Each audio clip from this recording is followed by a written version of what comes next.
Okay, good morning. We'll call the Committee on Appointments to order at 8 a.m. We have a few items on our agenda today.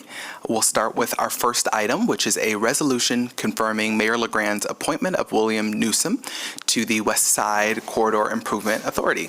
So moved. Support. Any conversation on Mr. William? Nope. Okay. All those in favor? Aye. Aye. And that resolution passes. That brings us to our second resolution, which is a resolution confirming Mayor LaGrande's appointment of John O'Connor to the Uptown Business Improvement District Board. So moved. Support. Any conversation on Commissioner O'Connor's, former Commissioner O'Connor's appointment? Yeah, I'll just say obviously a familiar name. Glad we got to keep him around and keep him part of public service even after his time in office. So looking forward to having him on this board. Yeah, and I will be serving with him on Uptown. I'm on their bid and CIA, and I think that Commissioner O'Connor is just an invaluable resource to that business district, and really nice to see him early in the morning, and I think that will be this week or next week early. All right, so all those in favor? Aye. Aye. Motion carries. That brings us to our third resolution, which is a resolution confirming Mayor LaGrande's appointment of Adam Wheeler to the Mobile GR Commission. So moved. Support. Any comments on that? Not on that exact person, but our office, I want to thank Ms. Bosker and Ms. Smith for the work they've been doing to get Mobile GR back up to speed. There's been a lot of moving parts over the last few years, and so we're doing some clips. So we met yesterday just to go over the process and figure out who's coming off the board and just doing a little bit of cleanup on as far as administratively. Commissioner Robbins, First Ward. I was just talking about that with her. Yep. Okay. Yeah, we're racking up some applicants. Now I have it on the record. Thanks. Yes. Thanks for the call out. Thank you, Mr. Clerk. But it's been great. So I just want to thank Ms. Bosker for the work she's been doing. Not very often do I have a staff person here that I can do that, but the work that she's been doing on other boards and commissions, but especially on this Mobile GR, there's been a lot of parts of making sure that we have a good plan going forward. So Agreed. Wonderful. Yeah, and Commissioner, I know we getting back to trying to get more equal on Yes. Yep. who's representative. I think we have the most in the third ward for Mobile GR. Second. It's quite overwhelmingly second word. Oh, second ward. Okay. So yeah. Okay. We both need to. Yeah. Yes. All right. Wonderful. Well, all those in favor? Aye. Aye. Motion carries. That brings us to our fourth resolution, which is a resolution approving the City Commission's appointment of Sonja Forte to the Parks and Recreation Advisory Board. So moved. Support. I think this appointment is wonderful, coming from the Third Ward, and happy to see more of our Third Ward residents engaged. Any comments, Commissioner? All right. All those in support? Aye. All those, aye. All those in favor? All right, motion carries. Brings us to our fifth resolution, approving the City Commission's appointment of Jason Miller to the Income Tax Board of Review. So moved. Support? Comments? Nope. All right. All those in favor? Aye. Aye. Motion carries. And that brings us to our sixth resolution, which is approving the City Commission's appointment of Olivia Mulder to the Civil Service Board. So moved. Support? Any comments, Commissioner? Yeah, I'll add, Olivia's a personal friend of mine. She was actually one of my first friends when I moved to Grand Rapids, 12 years now? So she's fantastic. She has great professional experience. I know we've been looking for some people on the Civil Service Board for a little while now, and had her connect with Commissioner Sassi and get some more information. And so I'm just super excited to see her getting involved with public service in this way. So. Thank you, Commissioner, and I've really appreciated, I know Commissioner Isasi isn't able to be here with us this morning, but I've really appreciated both you and Commissioner Isasi, this working through and really looking into folks who want to serve on these boards and commissions. It means a lot, so thank you for that, and all those in favor? Aye. Aye. Motion carries. And last, this brings us to, second to last, a resolution approving the City Commission's appointment of Aiden Van Doren to the Parks and Recreation Advisory Board. So moved. Support? Any comments? Nope. All right. All those in favor? Aye. Aye. Motion carries. And let's see our vacancies here.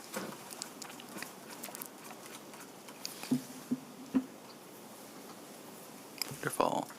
Ms. Bosker, clerk, any comments on our vacancies? I'll add that these appointments today filled up quite a few boards, and we've got 3 or 4 on the list already for the next meeting. So we're moving through, filling up the boards. There is a resignation on the agenda for this morning or for later today, a resignation from the Planning Commission and Economic Development, Brownfield Redevelopment Authority, and Bank, yes. So those, I have sort of mentioned it to the mayor, and I'm sure it's on his radar, but I'll bring forward applicants we have to hopefully not have those vacancies for too long.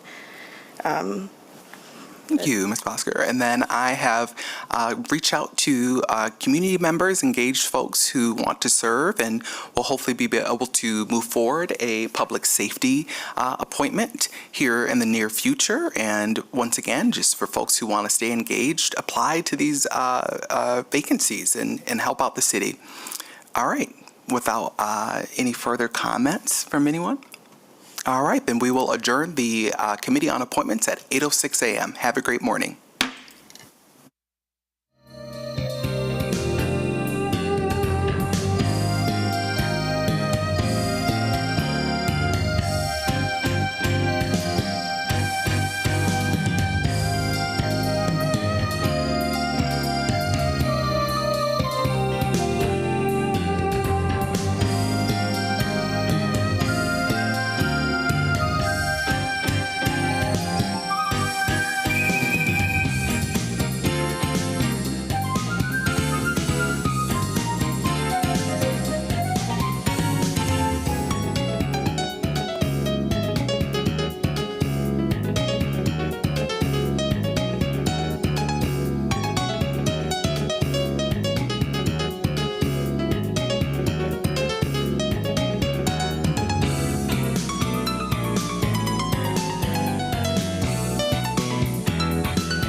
All right, good morning, everybody. It is 8:30. We'll go ahead and get our fiscal committee meeting here underway. Super long agenda, so buckle up, everyone. Item number one, we've got a resolution recognizing New Development Corporation as a local civic organization. Support. All right, moved and supported. We've been in quite a bit of contact with the individual that wrote the letter. We've looked into the validity of the nonprofit status with the state, Lara, and everything seems to be in order. If the committee would like to approve this, we would recommend approval. Okay, thank you. Any questions or discussion, colleagues? No. All righty, hearing and seeing none, I'll call the question. All those in favor say aye. Aye. Those opposed? That carries. Item number two, we've got a notice of intent to issue a water supply system revenue bonds. So move. Support. All right, moved and supported. We got Mr. Verbrugge here this morning to tell us about this one. Good morning, Commissioners. So this is a notice of intent to issue water supply revenue bonds in the amount not to exceed $18 million. We do anticipate using the full amount of this not to exceed, though I should note that the current list of projects that we're looking at, their combined cost is a little bit under that, around $17.9 million. These funds will primarily be used for lead line replacements within the city of Grand Rapids, and then some replacement of water main infrastructure under Boston Street and Burton Street and the southeast side of the city. The series will be issued through the Michigan Finance Authority as part of the Drinking Water State Revolving Fund, or the DWSRF, as you may have heard it, with potential principal forgiveness of up to $4 million. This will be a 20-year loan. We anticipate the interest rate to be around 2%. And if everything goes according to plan, we should be closing in mid-July. Awesome, thank you. Questions or comments, colleagues? Well, we know how plans always go, so, are you foreseeing that we will not go over that 18 mil? That is correct. So the 18 million, or the 17.9 that we're projecting right now does include 6% for contingency. It does include closing costs and issuance costs on the bond as well. So there is no intention of going over that 18 million. And if it should? So there is a cash portion that we are funding from the water supply side that will supplement this. Okay. Thank you. Good question. That was my exact thought, too.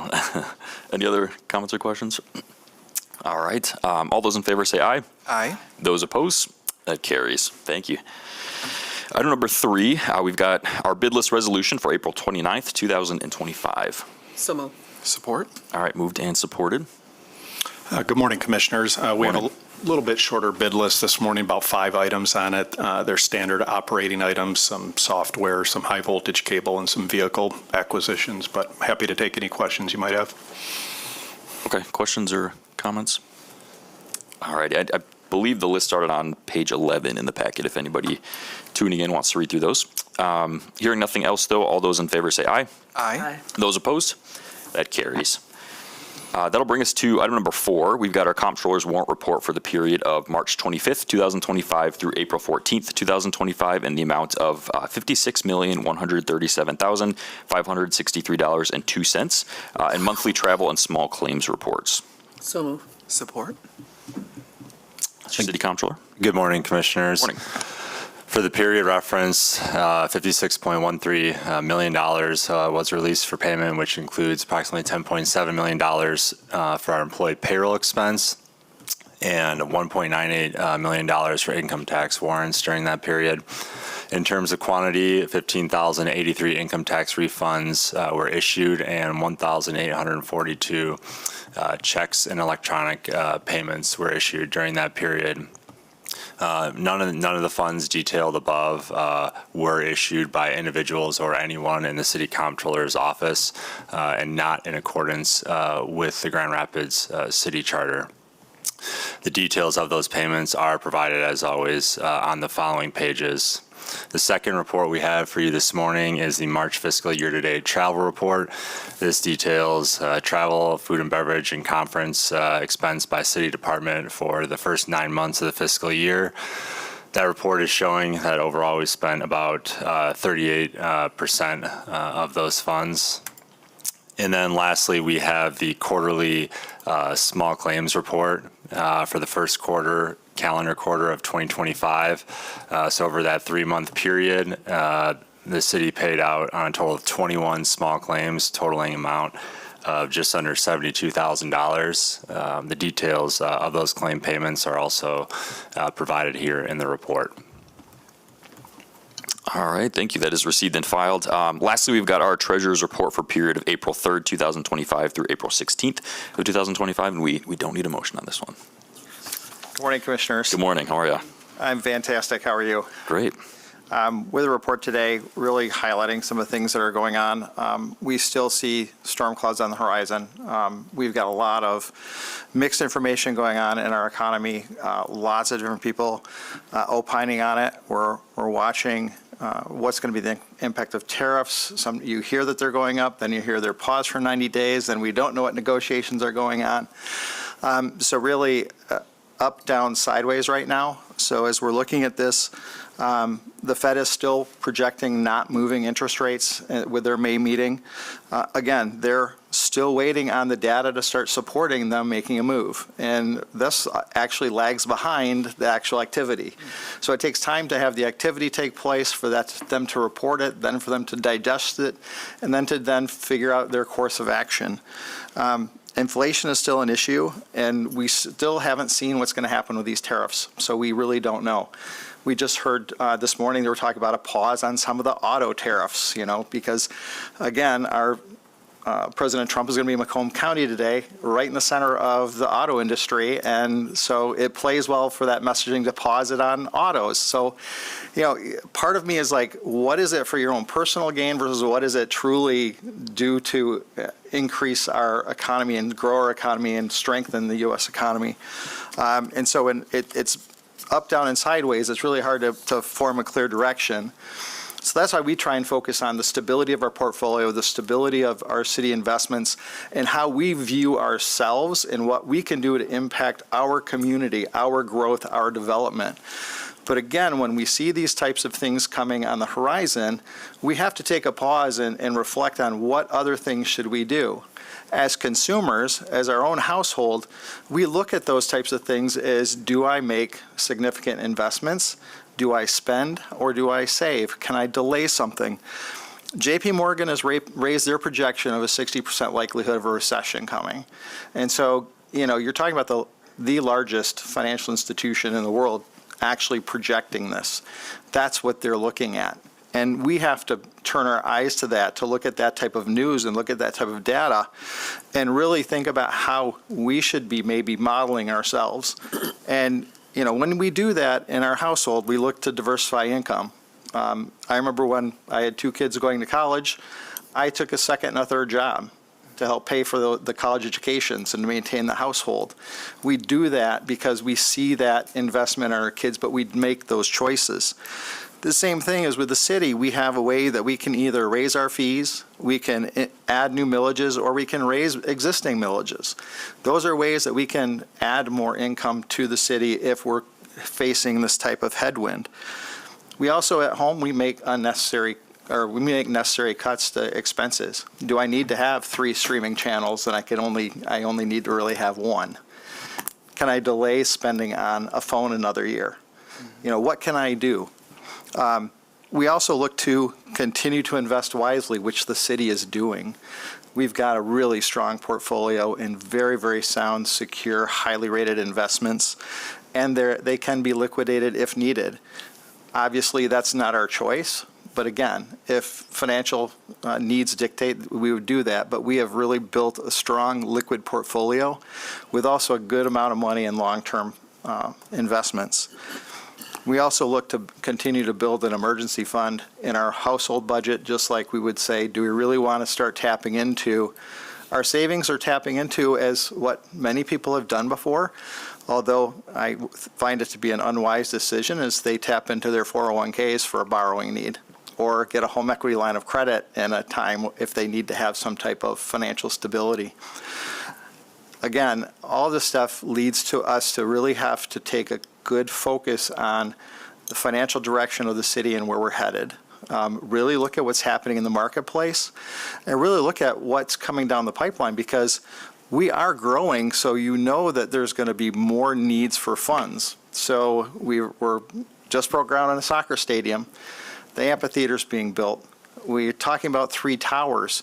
What is that going to do in the next 3 to 5 years on city services and what we would have to do to produce and have those essential services being police and fire and water and sewer and folks to manage that increased growth?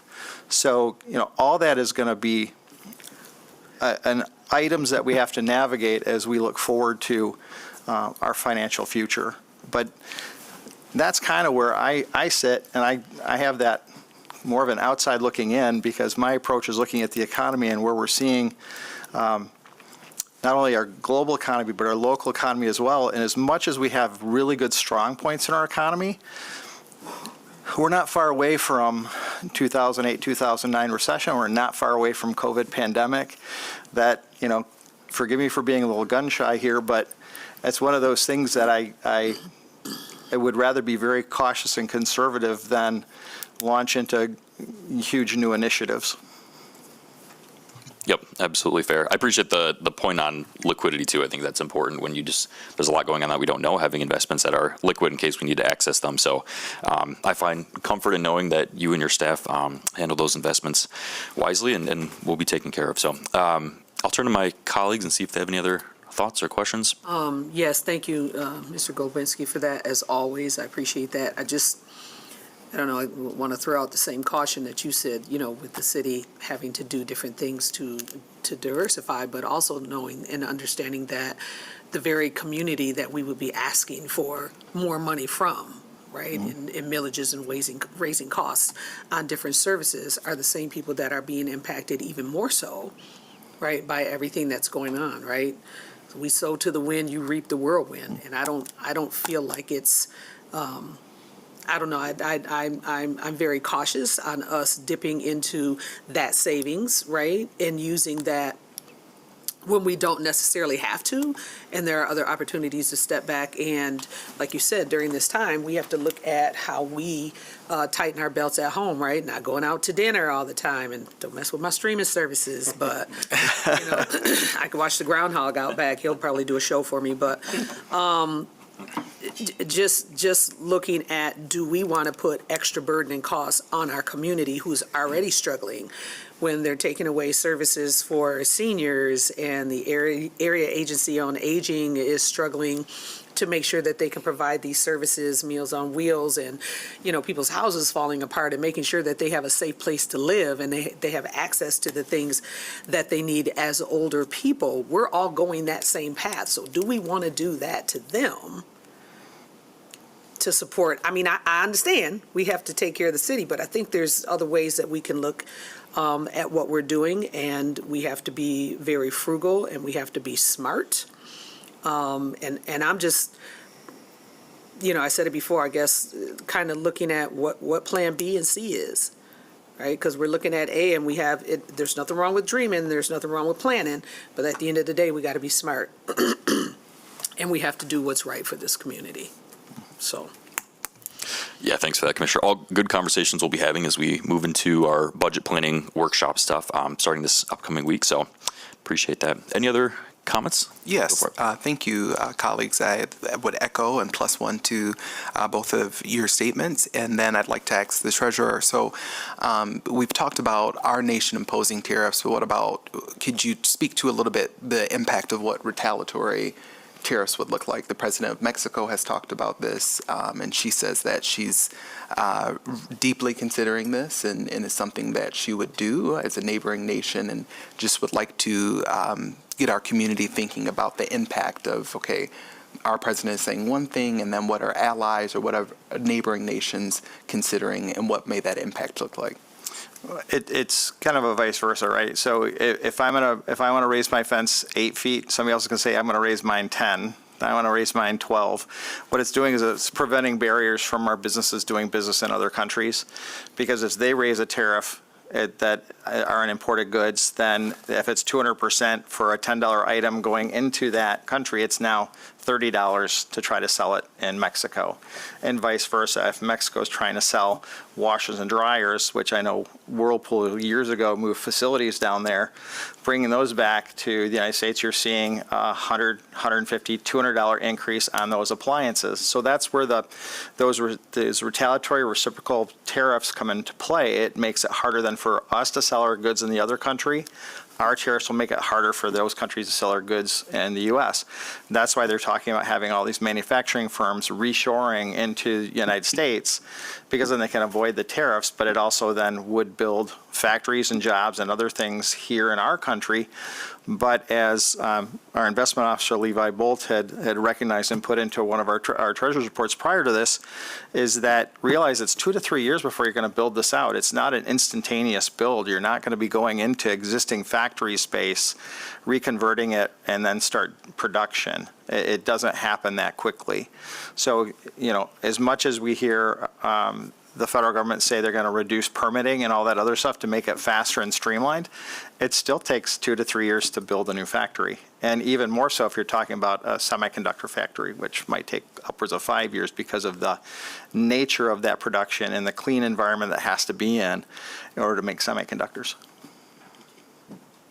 Yeah, great question. All right. Seeing no other questions here, we can go ahead. We'll receive and file that, and we will adjourn our meeting here at 8:46.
morning. The time is now 9:15, and we're going to go ahead and call our Community Development Committee to order. Good morning, colleagues. Nice to see you all. Good morning.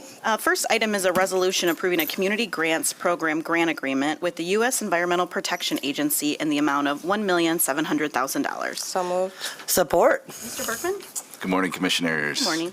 So this $1.7 million in congressionally directed funding will support the city's ongoing efforts of closing the ash lagoon at the Water Resource Recovery Facility. Just some background for those of you who may be newer to this or anybody listening. The ash lagoon is where ash generated as part of the wastewater treatment process of incinerating sludge was discharged in the 1970s through the 1990s down at the plant. The idea, this area was identified as an ideal location, though, for a retention basin to capture the first flush or runoff, stormwater runoff from the area that would capture pollutants and allow for the storage and infiltration of stormwater. But when we got into the design, it was discovered that there were various heavy metals as well as PFAS contaminating the area where the ash lagoon once operated. So in May of 2022, the city pursued the state's Clean Water Revolving Fund program, which makes the project eligible for low-interest loans and some debt forgiveness. That funding was approved by the state, and that's a significant portion of this almost $17.4 million project. So the project is addressing remediation as well as an installation of a new stormwater pump station. That brings us to what the $1.7 million EPA funding will cover. That portion of the project is $2.2 million of the overall $17.4 million project cost, and the grant is being administered through the EPA. So this resolution seeks your approval of that grant agreement with them. Project is being financed by that Clean Water State Revolving Fund amount that I mentioned, along with the $1.7 million grant that's before you, and some sewer system funds making up the total 17.4. Thank you, Mr. Bergman. Colleagues, questions? All right. All those in favor? Aye. Any opposed? Motion carries.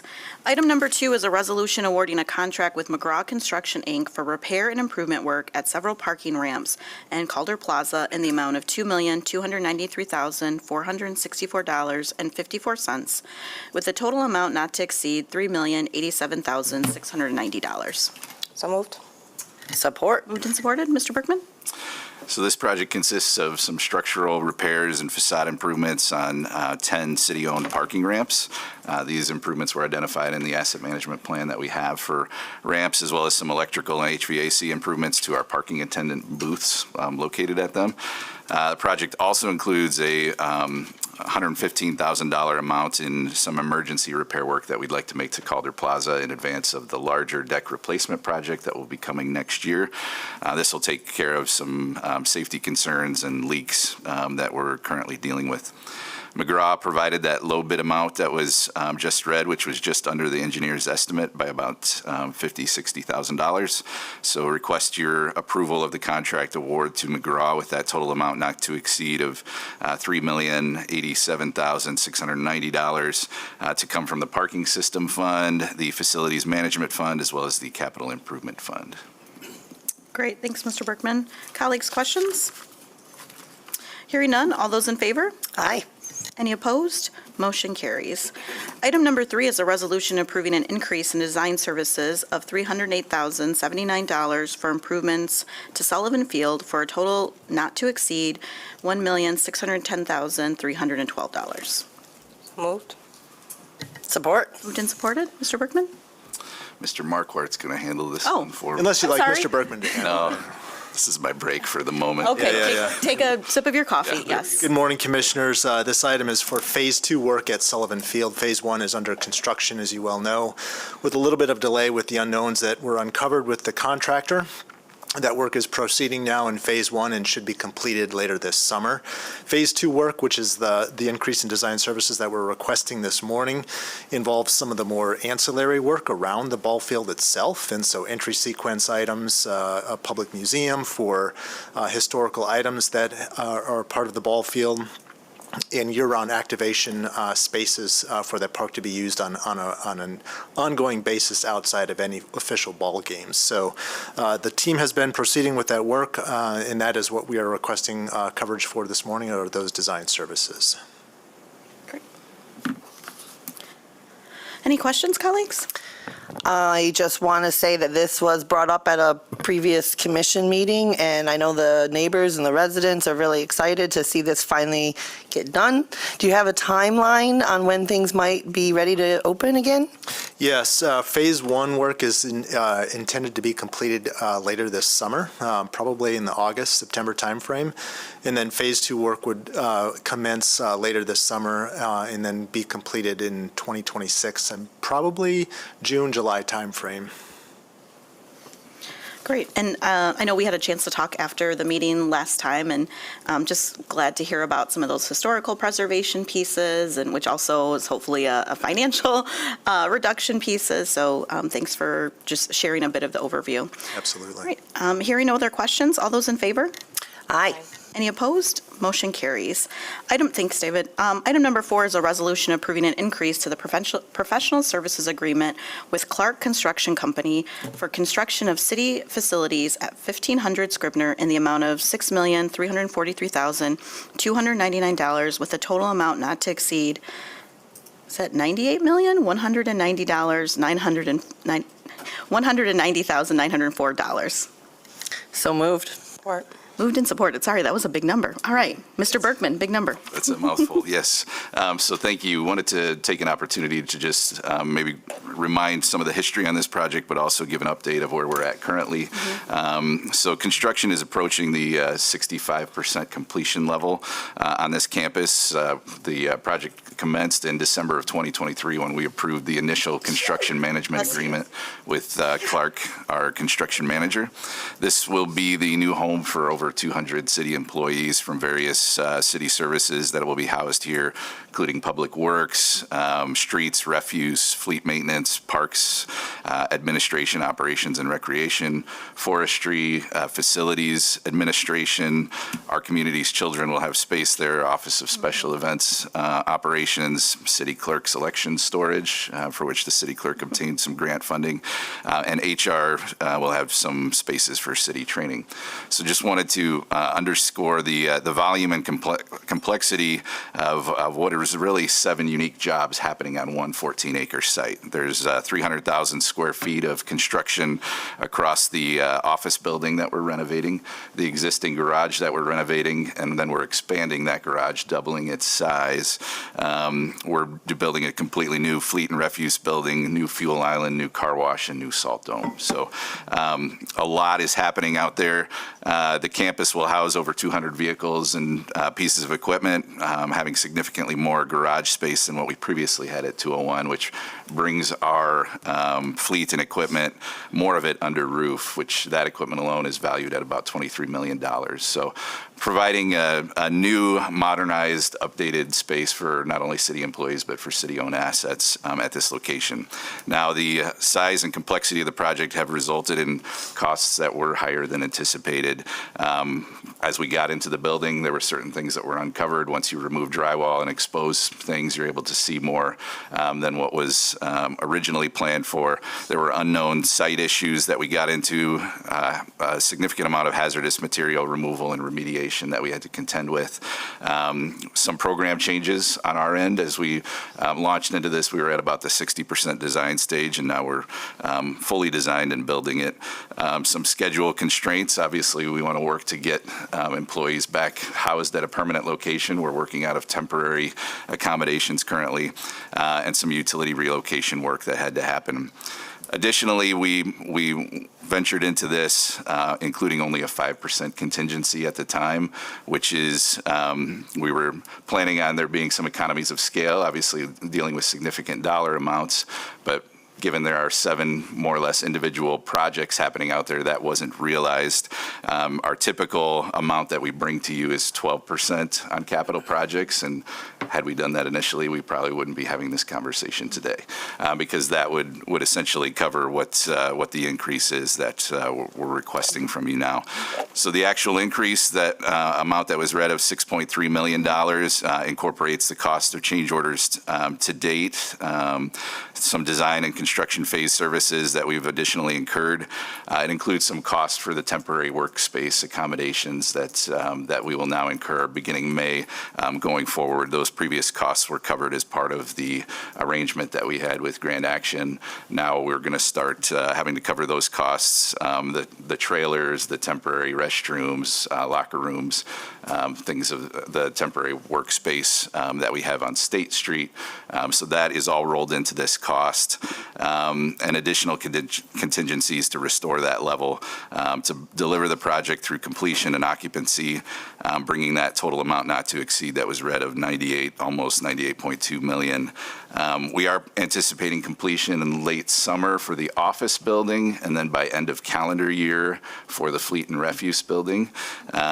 Additionally, I also want to note, though, that there are ongoing ancillary projects that are supporting this project. So things like the extension of the city primary power, extension of city fiber, furniture and equipment purchases, security and technology systems. Those have all been authorized separately and independently, because those are separate contracts from this main building project. So we do anticipate returning in probably late summer, early fall with a budget amendment that will fully encompass this project as well as those support projects.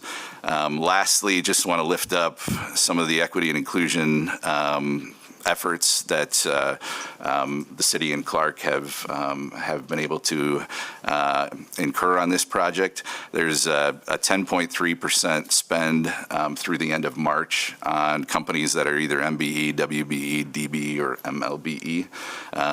The dollars, that translates to a dollar amount of just over $6.6 million. As far as hours worked on site, 14.1% minority workers, 8.2% City of Grand Rapids residents. With that, I'd be happy to answer any questions you may have. Questions for Mr. Berkman? Thank you for being so thorough. I just want to, again, appreciate that you're paying attention to what we're talking about with not only all the logistics of moving, but the how we're helping micro businesses, women-owned businesses, minority businesses, and it's interesting to see how many are residents. So thank you for sharing that, because we want to be giving jobs here, even though we like to help the economy everywhere. It's better when we can just hire our residents. Thank you. I'll just add many thanks to city staff who have been working in this temporary basis. I don't like when I can't find my favorite pen, and so, because I moved from my city office, from my grow office, to like a co-working space, and so I had the opportunity to spend some time with our public works director this weekend, and kind of just see there's so much coordination that's happening. Obviously, this was a very large project. It was working outside of the city in consideration of another large project that will hopefully have, some good economic impact.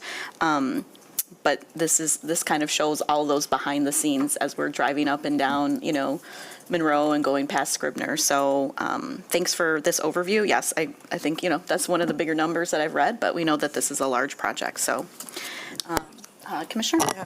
Thank you so much for the overview, and thank you for including the inclusion milestones to date. What is it looking like? I mean, so 10%, 14%, 8%. We could do better. What do you anticipate through the lifetime of the project, particularly around the MLBE inclusion and workers? So most of the work has been bought out in terms of contracts that have been bid out. the construction manager did break things out to almost 40 separate contracts on this with the effort of trying to create smaller bid packages that were enticing to smaller contractors. They did purchase what's called subcontractor default insurance that allowed for contractors not to have to provide their own bonds. So that also eliminated another barrier. They do have a minority-owned food truck on site that they utilize for lunches. I think the last thing to be bought out is the cleaning, the final site cleaning, which they are soliciting from diverse contractors. So that's the last piece that's not been secured. So that dollar amount won't move the needle significantly, but it'll be another item that we can tally a mark for another contractor that's engaged. So what was the goal for inclusion for this plan overall, the lifetime of the project? So we don't set a goal, but with our construction management related projects, we encourage that they bring forward their best efforts and do what they can to break down any barriers and to open up opportunities. We've certainly seen them do that, and so it's an item that we regularly check in on. We have biweekly owner contractor meetings, and they report on these metrics to us. But they were, I think, very diligent in trying to find ways to increase percentages, increase dollars spent. Yeah, it sounds like it with the breaking down of contracts. I know that's a huge issue, so that's really encouraging to hear. So do we think we'll get over 15, 20% between now and the end of the project? Hard for me to project here on the spot. Again, the bid packages have been largely bid out, so right now we're at about a 65% spend rate. So the remainder to be spent, how that translates across the various bid packages. So probably around 10% average overall by the end of the project if we stay in the current. We stay in that, yeah. Thank you. Same trend line. Any other questions? Hearing none, all those in favor? Aye. Aye. Any opposed? Motion carries. Item number 5 is a resolution granting a utility easement to Consumers Energy at 2151 Butterworth Drive Southwest. So moved. Support. Moved and supported. In December of last year, the city entered into a license agreement with a contractor that processes organic waste, in particular, a lot of the wood debris that's out at the Domtar site off of Butterworth. So their proposed operation requires Consumers Energy to provide electric power to them and across this city-owned parcel. So the granting of this easement will enable that to happen. Questions, colleagues? Hearing none, all those in favor? Aye. Aye. Any opposed? Motion carries. Item number 6 is a resolution approving a construction agreement and accepting a public utilities easement for GRR Ancillary. So moved. Support. Mr. Berkman? This agreement will allow for city water and sanitary sewer to serve a 6-lot commercial development that's located in Kentwood. It's north of 36th Street, west of Patterson Avenue. So request your approval of our standard construction agreement and as well as the acceptance of the utilities easement that will give us rights to maintain those utilities. All those in favor? Aye. Aye. Any opposed? Motion carries. Our last item is a resolution approving an encroachment agreement at 824 Lake Michigan Drive Northwest. So moved. Support. Mr. Berkman? So a lot of history with this item. In fact, it dates back to 1856 when our city entered the first grade. This encroachment agreement before you creates a pathway forward, though, for ownership transfer and redevelopment of a building that was constructed in 1923, located at the southeast corner of Lake Michigan Drive and Indiana Avenue. The original right-of-way from 1856 was 66 feet of what is now called Lake Michigan Drive. That right-of-way width was widened by 38 feet in 1925 when we did some sewer and water improvements, making that total width 104 feet. Then some additional research of plans and documents between 1926 and 1992 further indicate the right-of-way grew to 107 feet. So the existing building that fronts Lake Michigan, again, constructed in 1923, had an addition on the front end that was put on in 1941. and that current structure encroaches anywhere between 4 and 6 feet into the existing right-of-way. That has not been dealt with until today. So this item is coming for you. The encroachment agreement essentially acknowledges that the building exists within the right-of-way, grants permission essentially for that to happen. That would allow for the ownership transfer and the redevelopment, reuse of the parcel. Then we'll come back with a permanent solution once we get all the, once the city surveyor is able to mark everything out appropriately and quit claim deed the portion that's covered by this encroachment agreement to the property owner. That will be the final and permanent fix, and that will come to you at a later date. Questions, colleagues? How did this come up? So it was, it came through the development center, actually, when the interested property purchaser was looking at what they wanted to do to this building in terms of redeveloping it. I think there's an addition that's being planned on the back end, on the south side. And so as they were researching it, they discovered this encroachment issue. So this kind of is that temporary step that allows them to move forward with these other steps. They will not be permitted to make any changes for the portion within the right-of-way until we do that future quitclaim action, but it'll allow them to do everything else south of the right-of-way line. Is there any cost to the city or to the owner in doing this, or is it just paperwork? It's just staff time, basically, but no, it's no other cost to the city. Hearing no other questions, all those in favor? Aye. Aye. Any opposed? Motion carries. With that, we can go ahead and adjourn this meeting at 9:35.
Committee of the Whole to order. And our first item of business is Public Service Recognition Week.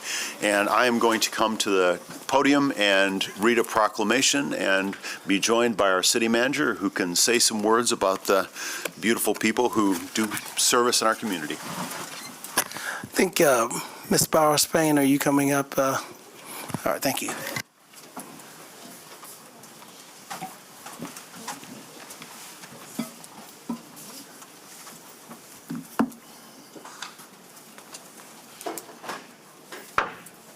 And I'll start by saying that, we have many volunteers in our community, and we have people who work for the state government, and we have people who work in the private sector. But we're recognizing today the people who work for the city of Grand Rapids and do great work for our city. So, whereas our citizens residing in the city of Grand Rapids, Michigan are served every single day by public servants at the local government level, these are our unsung heroes.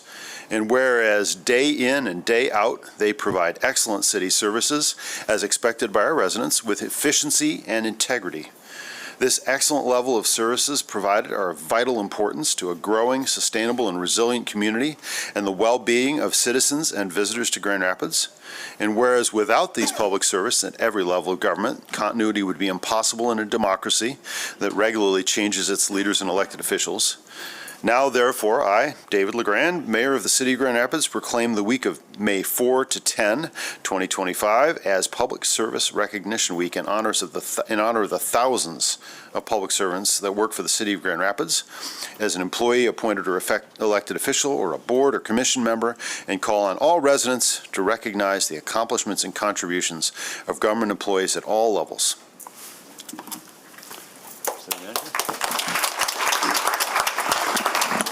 Thank you, Mayor, for your recognition and to all the employees for this work. And on behalf of the over 1,700 regular full-time employees and 1,000 part-time seasonal workers, it is indeed an honor to serve this community.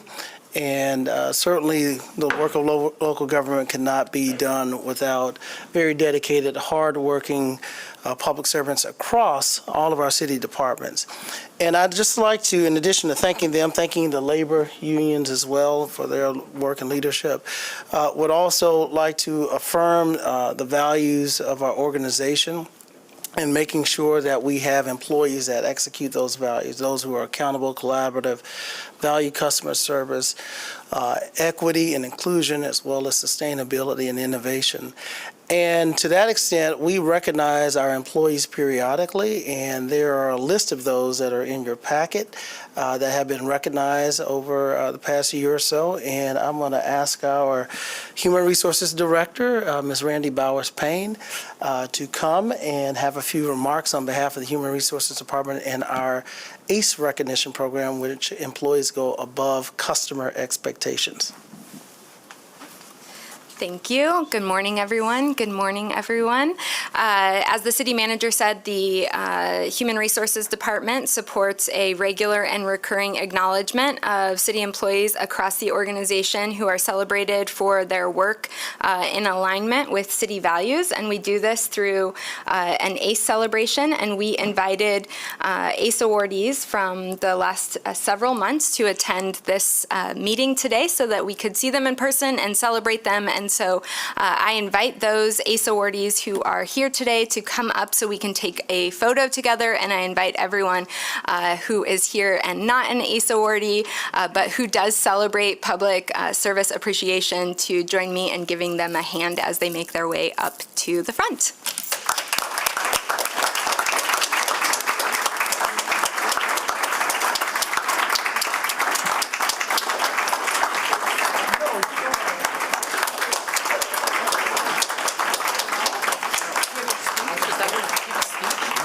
Oh yeah, you're up. You have a seat.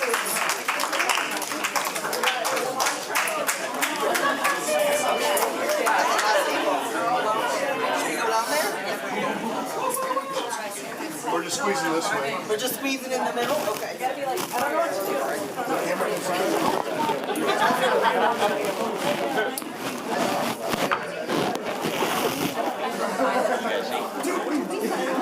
know what to Behave, Tyler.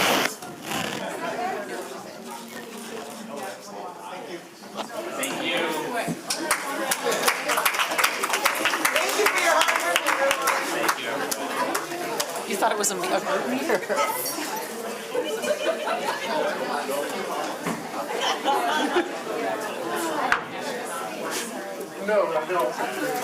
How you doing?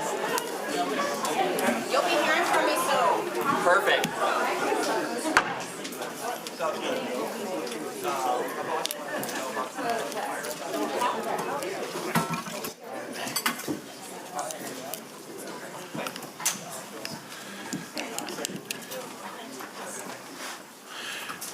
After discussion with the city manager this morning, we're going to flip around items number 2 and 3 in our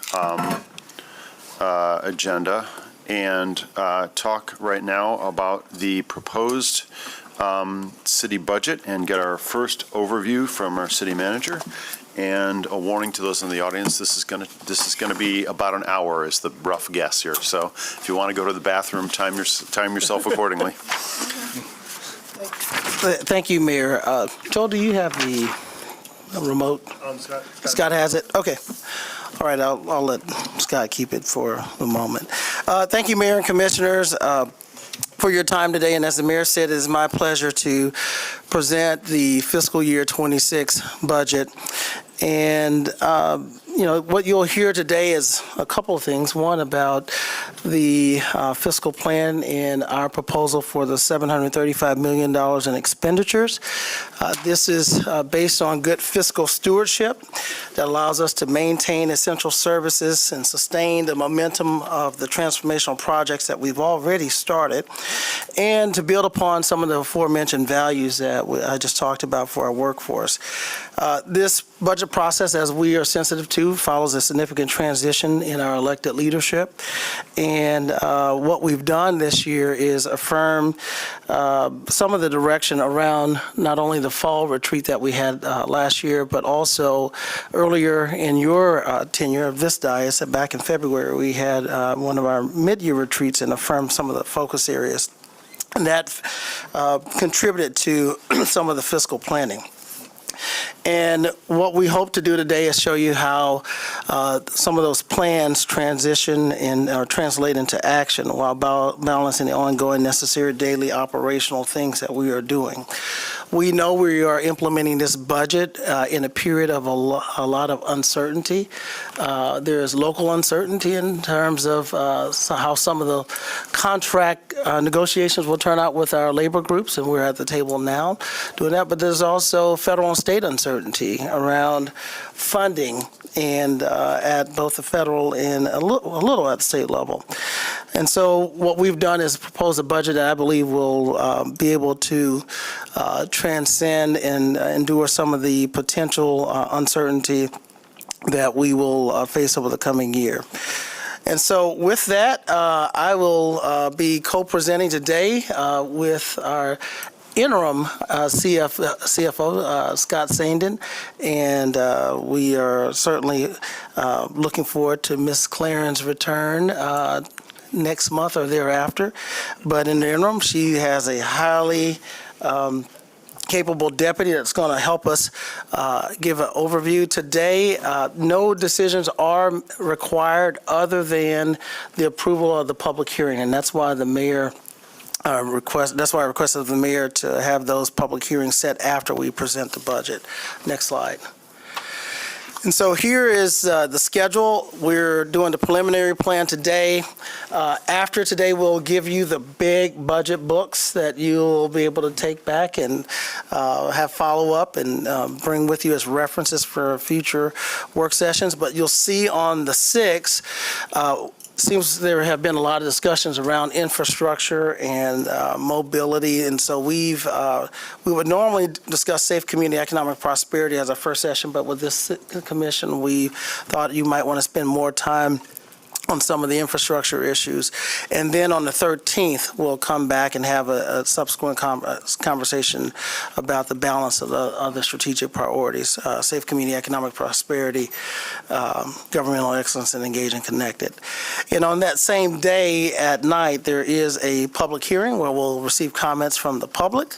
And then But you're looking forward to your final deliberation and vote on the preliminary fiscal plan on the 20th and adoption that afternoon.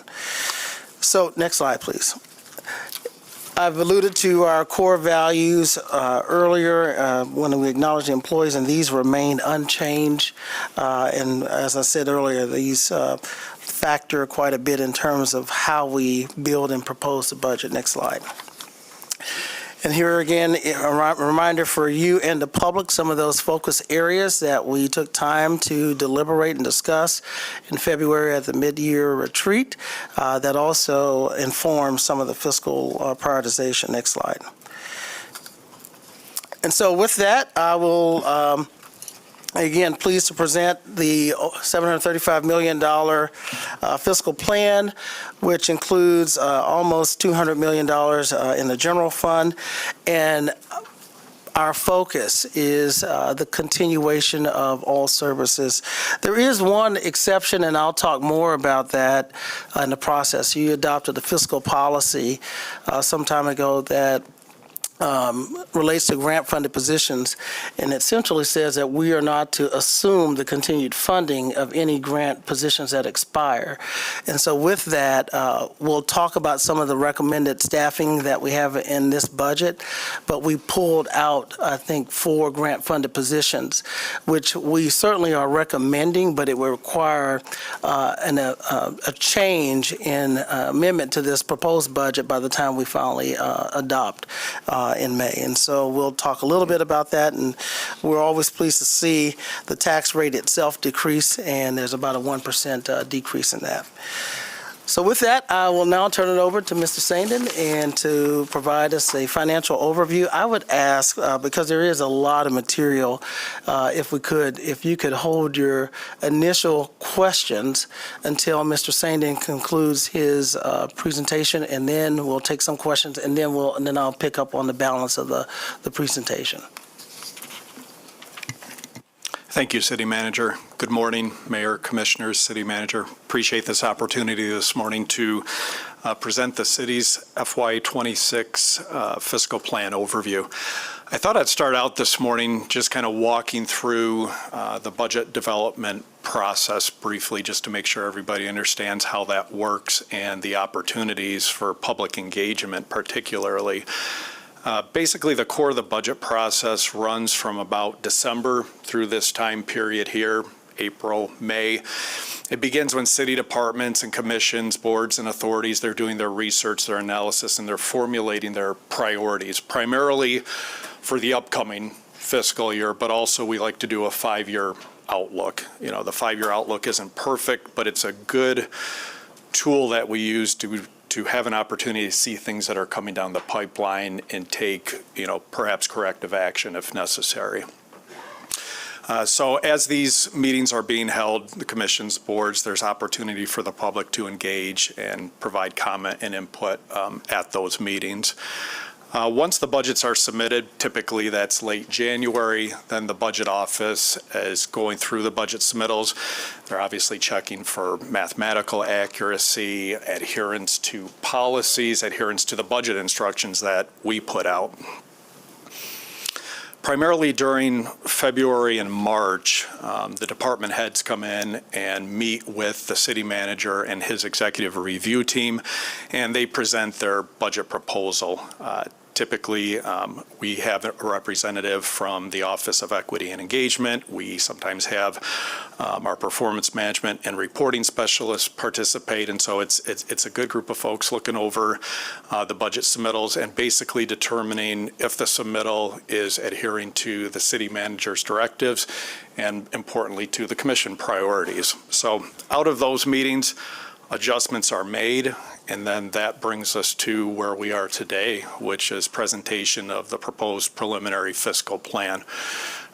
Over the next coming weeks, as has been alluded to, you'll have the opportunity to review the plan, ask questions, get your questions answered both in writing and on the dais. And also, as mentioned, on May 13th, there will be a public hearing where the public is invited to come and comment on the proposed fiscal plan as well. I do want to point out there's both a preliminary fiscal plan and a final fiscal plan. So after the budget is adopted on May 20th, we will incorporate any changes that were made to the proposed plan and release a final fiscal plan later in the summer. The diagram up here basically is just a graphical representation of what I walked through. I want to talk a little bit about the fiscal plan itself. We do both a printed version and a electronic PDF version that we post online. Personally, I very rarely use the printed version. I don't like flipping through all the paper. The PDF version is very convenient to use. There's bookmarks with all the sections. You can click right on and get to a section. Every line of the table of contents is hyperlink, so you can just keep clicking back and forth. You can use the search feature to hone in on exactly what you're looking for. So I just want to point that out. There's an electronic version that is incredibly easy to navigate.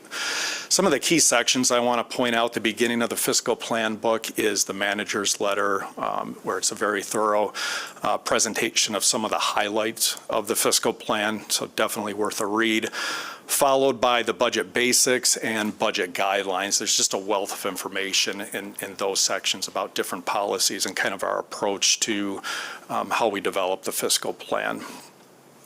Another section I want to highlight is our department section. We've, in recent years, with the help of our performance management and reporting specialist, we have really built out the department section. So every city department is represented in this section, and it's a nice overview of each department. It starts out with kind of a narrative description of the department, an overview of their revenue and expenses.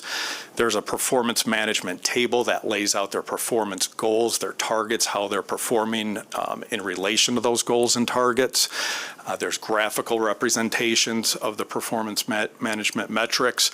And then lastly, just a rolled up summary of the 5-year appropriations for each department. Lastly, we do have the personnel roster in the fiscal plan book, and then I'll also point out there are a few sections that only appear in the final fiscal plan book. So there's a debt section, there's an authority section, and the neighborhood investment plan that will all be in the final fiscal plan released later this summer. On this slide, I just want to briefly touch on some of the fiscal plan guidelines. So on the left of this slide, it talks about contingencies and just some of the reasons that we do have a contingent account. We have a budget stabilization fund and fund balance reserves. Everything from, probably the most prominent thing now is just the potential for an economic downturn with everything that's going on at the federal level with tariffs, with federal funding, different types of things like that. But we need healthy cash reserves as some of our funds are self-insured. We need cash just for conducting basic financial transactions, advancing funds for grants, some of the different things that you see up there. To the right, I've got a couple of graphs here. The first one on the top is our general fund balance as a percentage of expenditures. And that flat line right across at 15%, that represents our policy level. So we always want to stay at or above that 15% unassigned fund balance reserve. So you can see our FY24 actual results, we're at 42%, so very healthy, very well above the 15% policy level. And we stay right about at that point through the current fiscal year we're in and projecting to be relatively in the same place through 26. Unfortunately, as we get a little further out, you'll see in the upcoming 5x5, the pace of expenditure growth does start outpacing the growth of revenues. And so that's why you see kind of that decline as we go out over the 5-year forecast. So we actually end FY30 just above our 15% policy level at about 17% is what we're forecasting right now. Directly below that is our budget stabilization fund performance. Our policy level in the budget stabilization fund is 10% of general fund expenditures. Right now, we're sitting at about 9.6%, so we're a little shallow on the policy level. The situation with the budget stabilization fund is you have to continually, well, I shouldn't say continually, but often enough be putting transfers into the budget stabilization fund, because as expenditures grow, in order to maintain that 10%, you have to keep making deposits into it to keep up with that. The next slide here, I'm going to talk a little bit more about some of our fiscal plan guidelines. And again, there's a section in the fiscal plan book that'll do a real deep dive into any one of these if you're interested. The first one is we have a guideline to contribute 100% of actuarially computed employer contributions to both our pension and OPEB or retiree health care plans. We have an 80-20 split with healthcare costs, and we also look to fully fund the capital improvement plan using asset management principles, as well as making sure that we're taking a look at the impact of capital on our operating budgets. We have a couple maintenance of effort subsidies, parks investment, that is tie-barred to growth in the general fund. So as expenditures in the general fund grow, you'll see that subsidy to parks grow. Vital Streets, that was more of a flat maintenance of effort, so we committed to $13 million over 15 years. That's leveled out to about $850,000 a year to fully meet that commitment by FY 2030. The next thing, I'm very happy and pleased with this. We've had a goal for a number of years to get back to a capital set-aside percentage of 5%. For some years, it's been closer to 4%. Most recently is at 4.25%.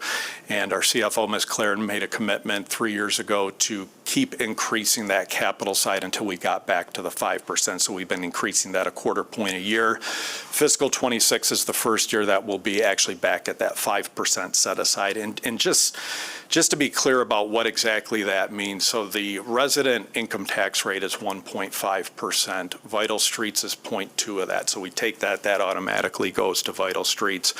Of that remaining 1.3%, we then divide that between the general fund and our capital reserve fund.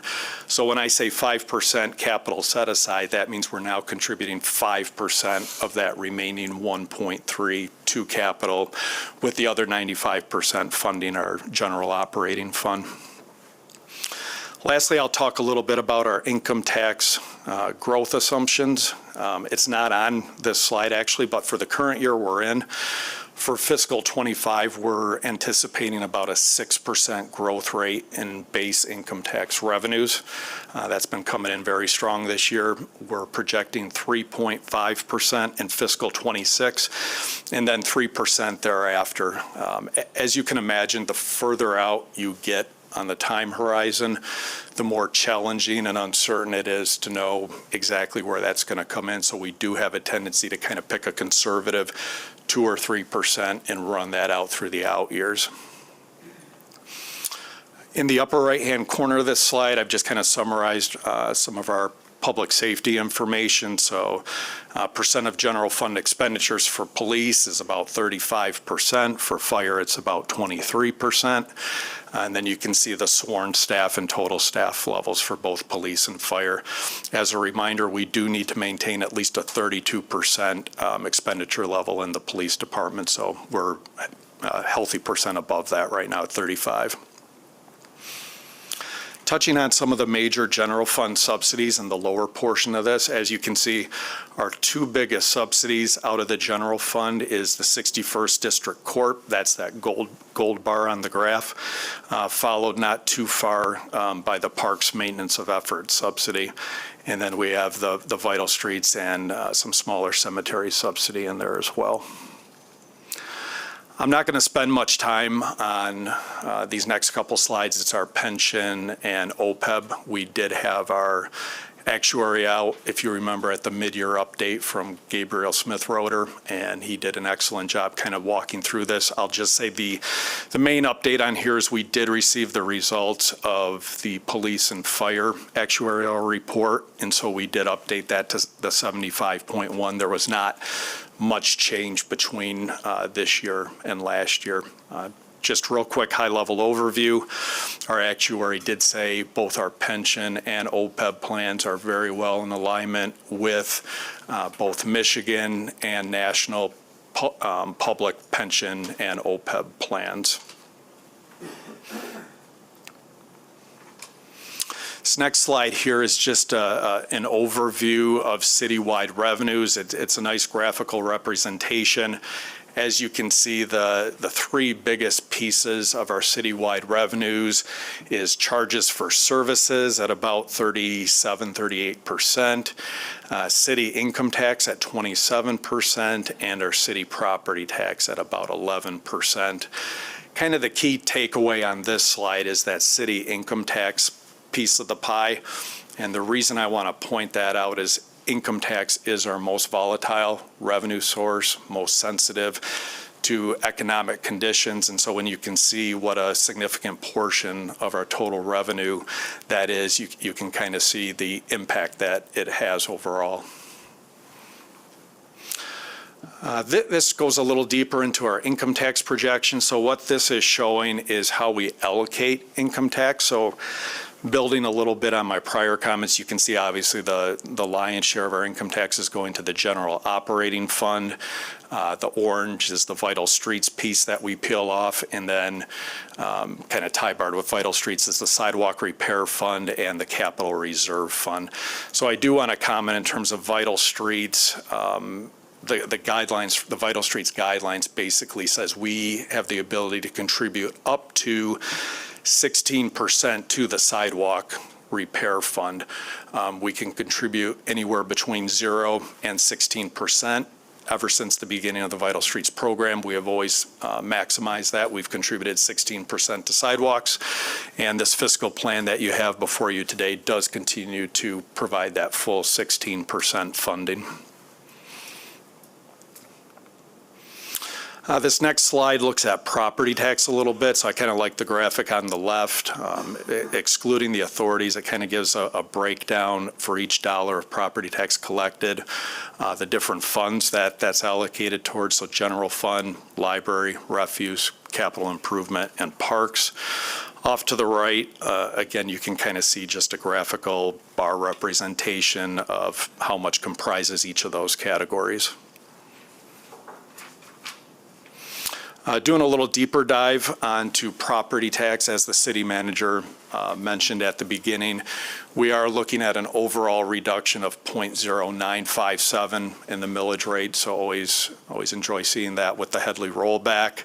Kind of off to the right, to bring that home for residents, what that equates to, it seems counterintuitive, but despite the decrease in the millage rate, the average resident in Grand Rapids would see an increase of about $39 annually in their property tax bill. And the reason for that is that middle column, average residential taxable value is going up about $5,200. So that's a good thing. You always want to see the property values rising, but I guess the downside of that is a little bit of an increase in the property tax bill.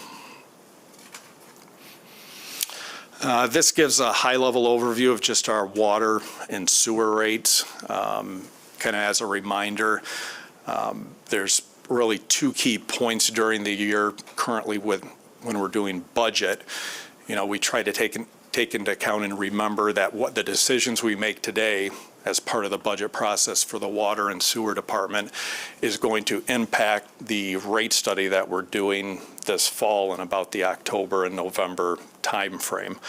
So currently where rates are is we saw about a $35 increase in water and about a $9 increase in sewer. A lot to unpack on this slide.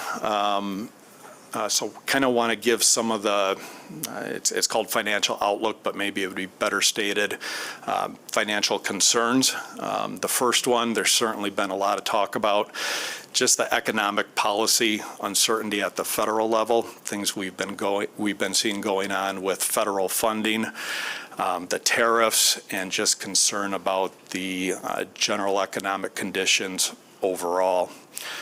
Future course of interest rates, there's certainly been a large amount of pressure on the Fed to lower interest rates, and that's kind of that tug of war between the borrowers and the savers. The savers kind of like seeing the interest rates stay a little higher. If you're looking to buy a car, purchase a home, obviously you would love to see those rates come down a little bit.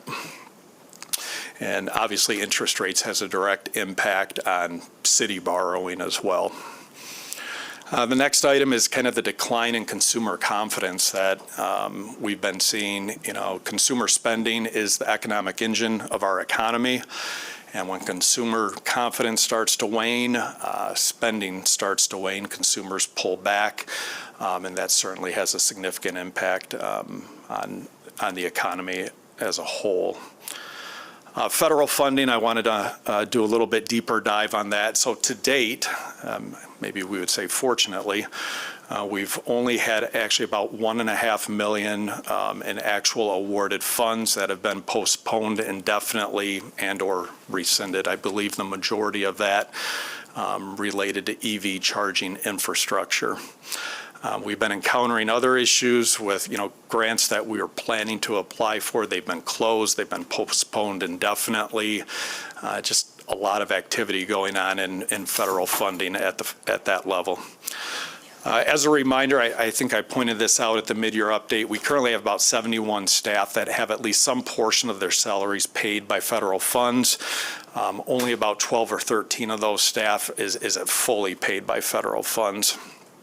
And as city manager alluded to, we do have the new grant-funded personnel policy that says once the grant expires and runs out, it's not an automatic assumption that the general fund or some other city funding source is going to necessarily pick up those positions. So there'll be more about that a little later in the presentation. Recent stock and bond market turmoil that really hit home for us recently. We're currently in the middle of issuing the soccer and gap funding on the amphitheater bonds, totaling about $128 million. There was a lot of headlines, which is very unusual to have that much headlines in about the bond market in the news, but that had a very real impact. We were supposed to price those bonds about a week ago. That's been delayed. We've had to re-examine the structuring of those bonds, taking into account the new interest rate environment. We are hoping we will be issuing those bonds in the next week or so. No significant impact on construction costs or schedules impacted or is expected at this time.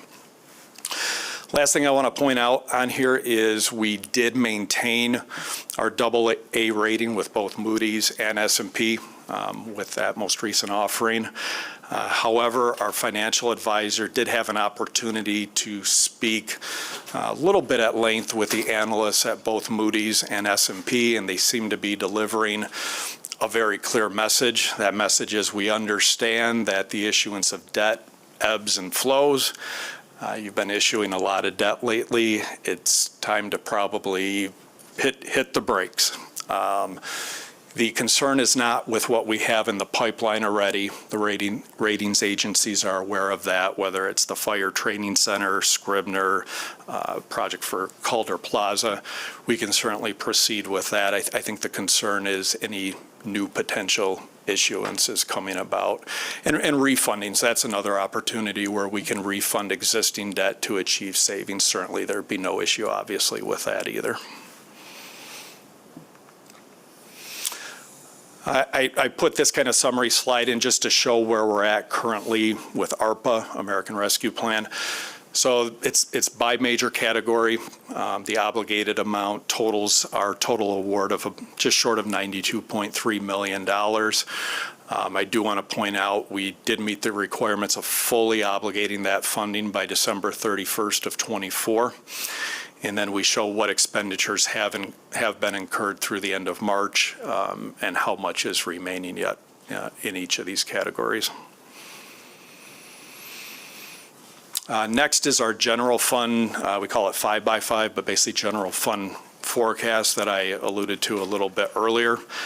I want to point out a few things as we look at this slide. Along the bottom, you'll remember the graph that I had a number of slide backs kind of showing that decline in fund balance percentage. So you see that kind of ending at 17.2% by fiscal 2030. And you'll see there's a total revenue line, a total expenditure line. We're good until we get to about fiscal 27. And then you'll see kind of that gap get wider and wider. We go from about 4.2 million in the red in fiscal '27, ending at about 16 million by fiscal 2030 in that yellow highlighted row. Also included on here, I did show the amount of forecasted ARPA revenue that we're anticipating, still a pretty healthy amount. In the current fiscal year, about $5 million. A significant portion of that is our new ERP system. We also acquired a fire truck. Our income tax department and treasurer department acquired some scanning equipment. So those are the type of things that are in there, in addition to outside consulting firm that's basically just been helping us administer this very significant grant.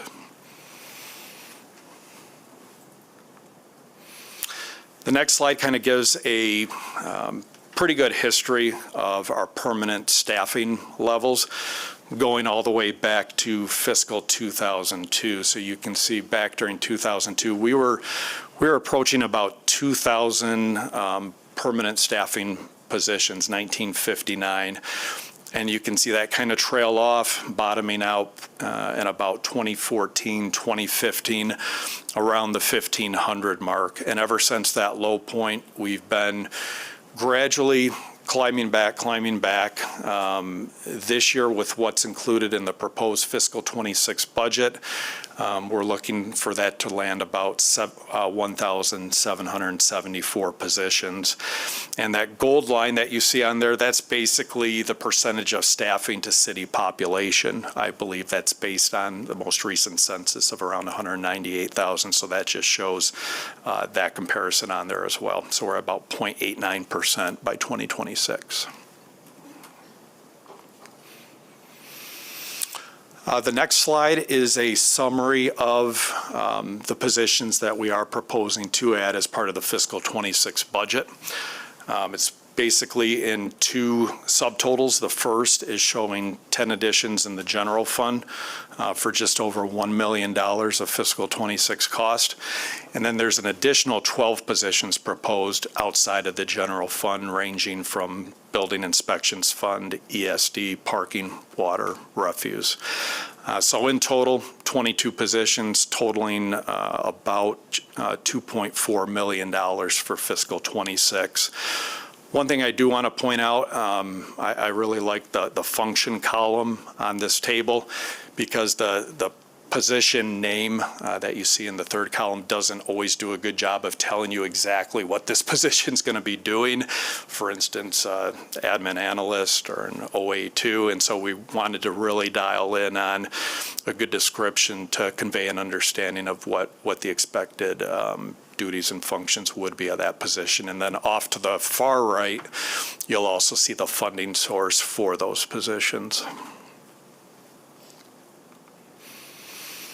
My next slide covers unfunded positions and programs. And City Manager already alluded to the first section of this slide. We're showing 4 grant-funded positions where the grant funding is expected to either run out at the end of this fiscal year or shortly into next fiscal year. So the first 2 positions run out right at the end of this fiscal year. And then we have one expiring on October 1st and another expiring on November 1st. So if the City Commission does support maintaining these positions, you can see that would be at a cost of about $507,000. At the top of this slide, we do reference the City Commission policy and the fact that the City Manager does support amending to add these to the final adopted budget for these 4 positions. Directly below that, we have a few other items for your consideration. If you remember a little bit earlier, I went over the Budget Stabilization Fund. Currently, that has about $18 million in it, and as a reminder, that was about 9.6%, so a little bit under policy level. What this $800,000 represents would be the amount necessary to bring us back to that 10% policy level. Directly under that, other programs, the Homeless Outreach Team, we explored transitioning that operation out of the fire department into the community development department. Unfortunately, we were not able to come up with adequate offsets to keep that cost neutral. That would be probably an additional cost of about $900,000 to do that. And then lastly, on this slide, we have commission enhanced support. That is comprised of two components. The first one would be an admin analyst one, providing admin support for constituent services at a cost of about $119,000. And the second piece in our communications department would be a community engagement services contract for about $130,000. So basically coming in right around $250,000 for that component. So at the bottom, you'll see the total cost of potential amendments to consider is just under $2.5 million. And I'll just wrap up my portion of the presentation, again, just by summarizing. We're looking at total gross appropriations of just under $735 million. That does include intra-fund transfers. It does include internal service fund charges. So there is some duplication built into that number. However, that is the amount that will appear on the budget ordinance, the legal document approving the budget. So that is usually the number that we're putting forward. And then of that amount, about $196 million is general fund appropriation. Mr. Sadie, can you go back to the additions real quickly before we take questions? I want to make sure Certainly. we're really, really clear on the importance of what's being proposed, and I want to just walk through that very high level. These are frontline service positions. So the communications to staff, they're currently part-time temporary employees now, and in order for us to sustain what we're doing in terms of our social media and videography effort, we need to convert those positions to regular permanent employees, and so that is the cost of that conversion. In dispatch, we have had requests over the past to increase staffing. I think we've incrementally done so every year, and so they're still in need of 4 staff in our 911 operations.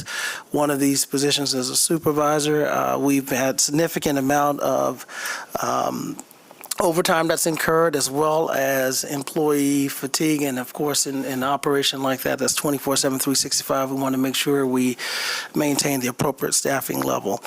We've also have a position in the police department due to new state law that mandated the background process to be done at the local level. The police department tried to absorb this function with existing staffing, and they could no longer do so. They had initially requested a position for this last budget year, and we said, well, let's see if we can make it work with existing resources, and unfortunately, that's not the case, so a new position's needed.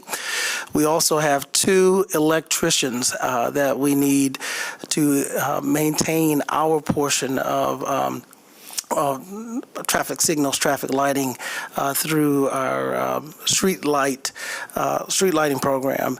And we've had a lot of recent incidents with outages with, of course, with consumers, but we want to make sure that we're able to both respond and to prevent some of the outages on our own primary circuit. And the last is a position to continue to support the agenda management process, where we have an intern doing it currently. So that's $1 million from the general fund. The other, as you can see from the enterprise funds, are also real engaging frontline services with community members, from ensuring basic services in the water department, laboratory, to continuing our efforts of park maintenance, also in parking facility administration, mobile GR, as well as inspection programs, the fire hazard inspection, our building inspections department, and continuing on the wastewater side to make sure that we're in compliance with our treatment in OSHA. So real quickly on the next slide, and I want to put this in context. So you have, for the general fund, $1 million in position additions that I have recommended. We have capacity to add another $500,000 of this $2.5 million list. That addition, it will cost us $2.5 in fiscal year 26, but when you get to the forecast, it's exponentially more. So that will draw down this if we were to add $500,000, it will draw down our fund balance policy right around close to the 15% mark. Our recommendation are these 4 positions, but if it is not accepted, then we'll have to reprioritize what comes off or what is added in addition. But we highly recommend, if we're having a continuation budget, the continuation of some of those positions which we think are addressing some of the areas that the commission has previously valued. So with that, we can pause and see if there are questions, and I can wait until I go into the operational detail a little bit more. Great. Any initial questions? Commissioner Perdue. Thank you. Good morning. Really strong, clear start to this presentation, so thank you. City Manager, for the proposed additions, I want to hear more about the administrative analysts for the executive office related to agenda management. We invested how much money into several $1 million into the new software system to better manage agendas and minutes and share with the public. So can you just kind of share more about how those work together? And I was expecting that the software will actually make it easier and reduce the time that's needed to help with agenda prep. So can you just kind of provide some more context on how those two things relate to one another? Yeah, thank you, Commissioner. So in addition to actually being an expert in the software, so with Ever Technology, you also need people to be the primary point of contact in terms of coordination efforts. There's also other staff support positions and responsibilities that the position does outside of just the agenda management process. So you may be aware, and I don't want to personalize the role too much, but we have an intern that has been a graduate intern really serving in this function for over a year without a permanent position. And so we have assessed and really think that without a person to help us to do that there would be a loss of service level. Okay, so less about adding new agenda management functions, but more so about retaining what we've been using, but on a non-permanent basis. Yeah, there may be some expansion of capability as well. I see Mr. Canfield is there. Would you like to add anything? Well, not to the particular staff person who you were mentioning, but I do want to address the cost of the agenda management system, because I think, Commissioner, you might be conflating the ERP with agenda management, but the agenda management system has cost us over a couple years in the neighborhood of $100,000 to $150,000. So I did conflate those two. Thank you. It's much cheaper than that. Yeah. If I could ask, I have a couple things that might be typos and might not be, but if they're not typos, I'd love them explained. And then I have a general question about the modeling. So the couple things that are maybe easy. Your income tax, your property tax distribution thing where you cut up the American dollar. If we could go back to that slide.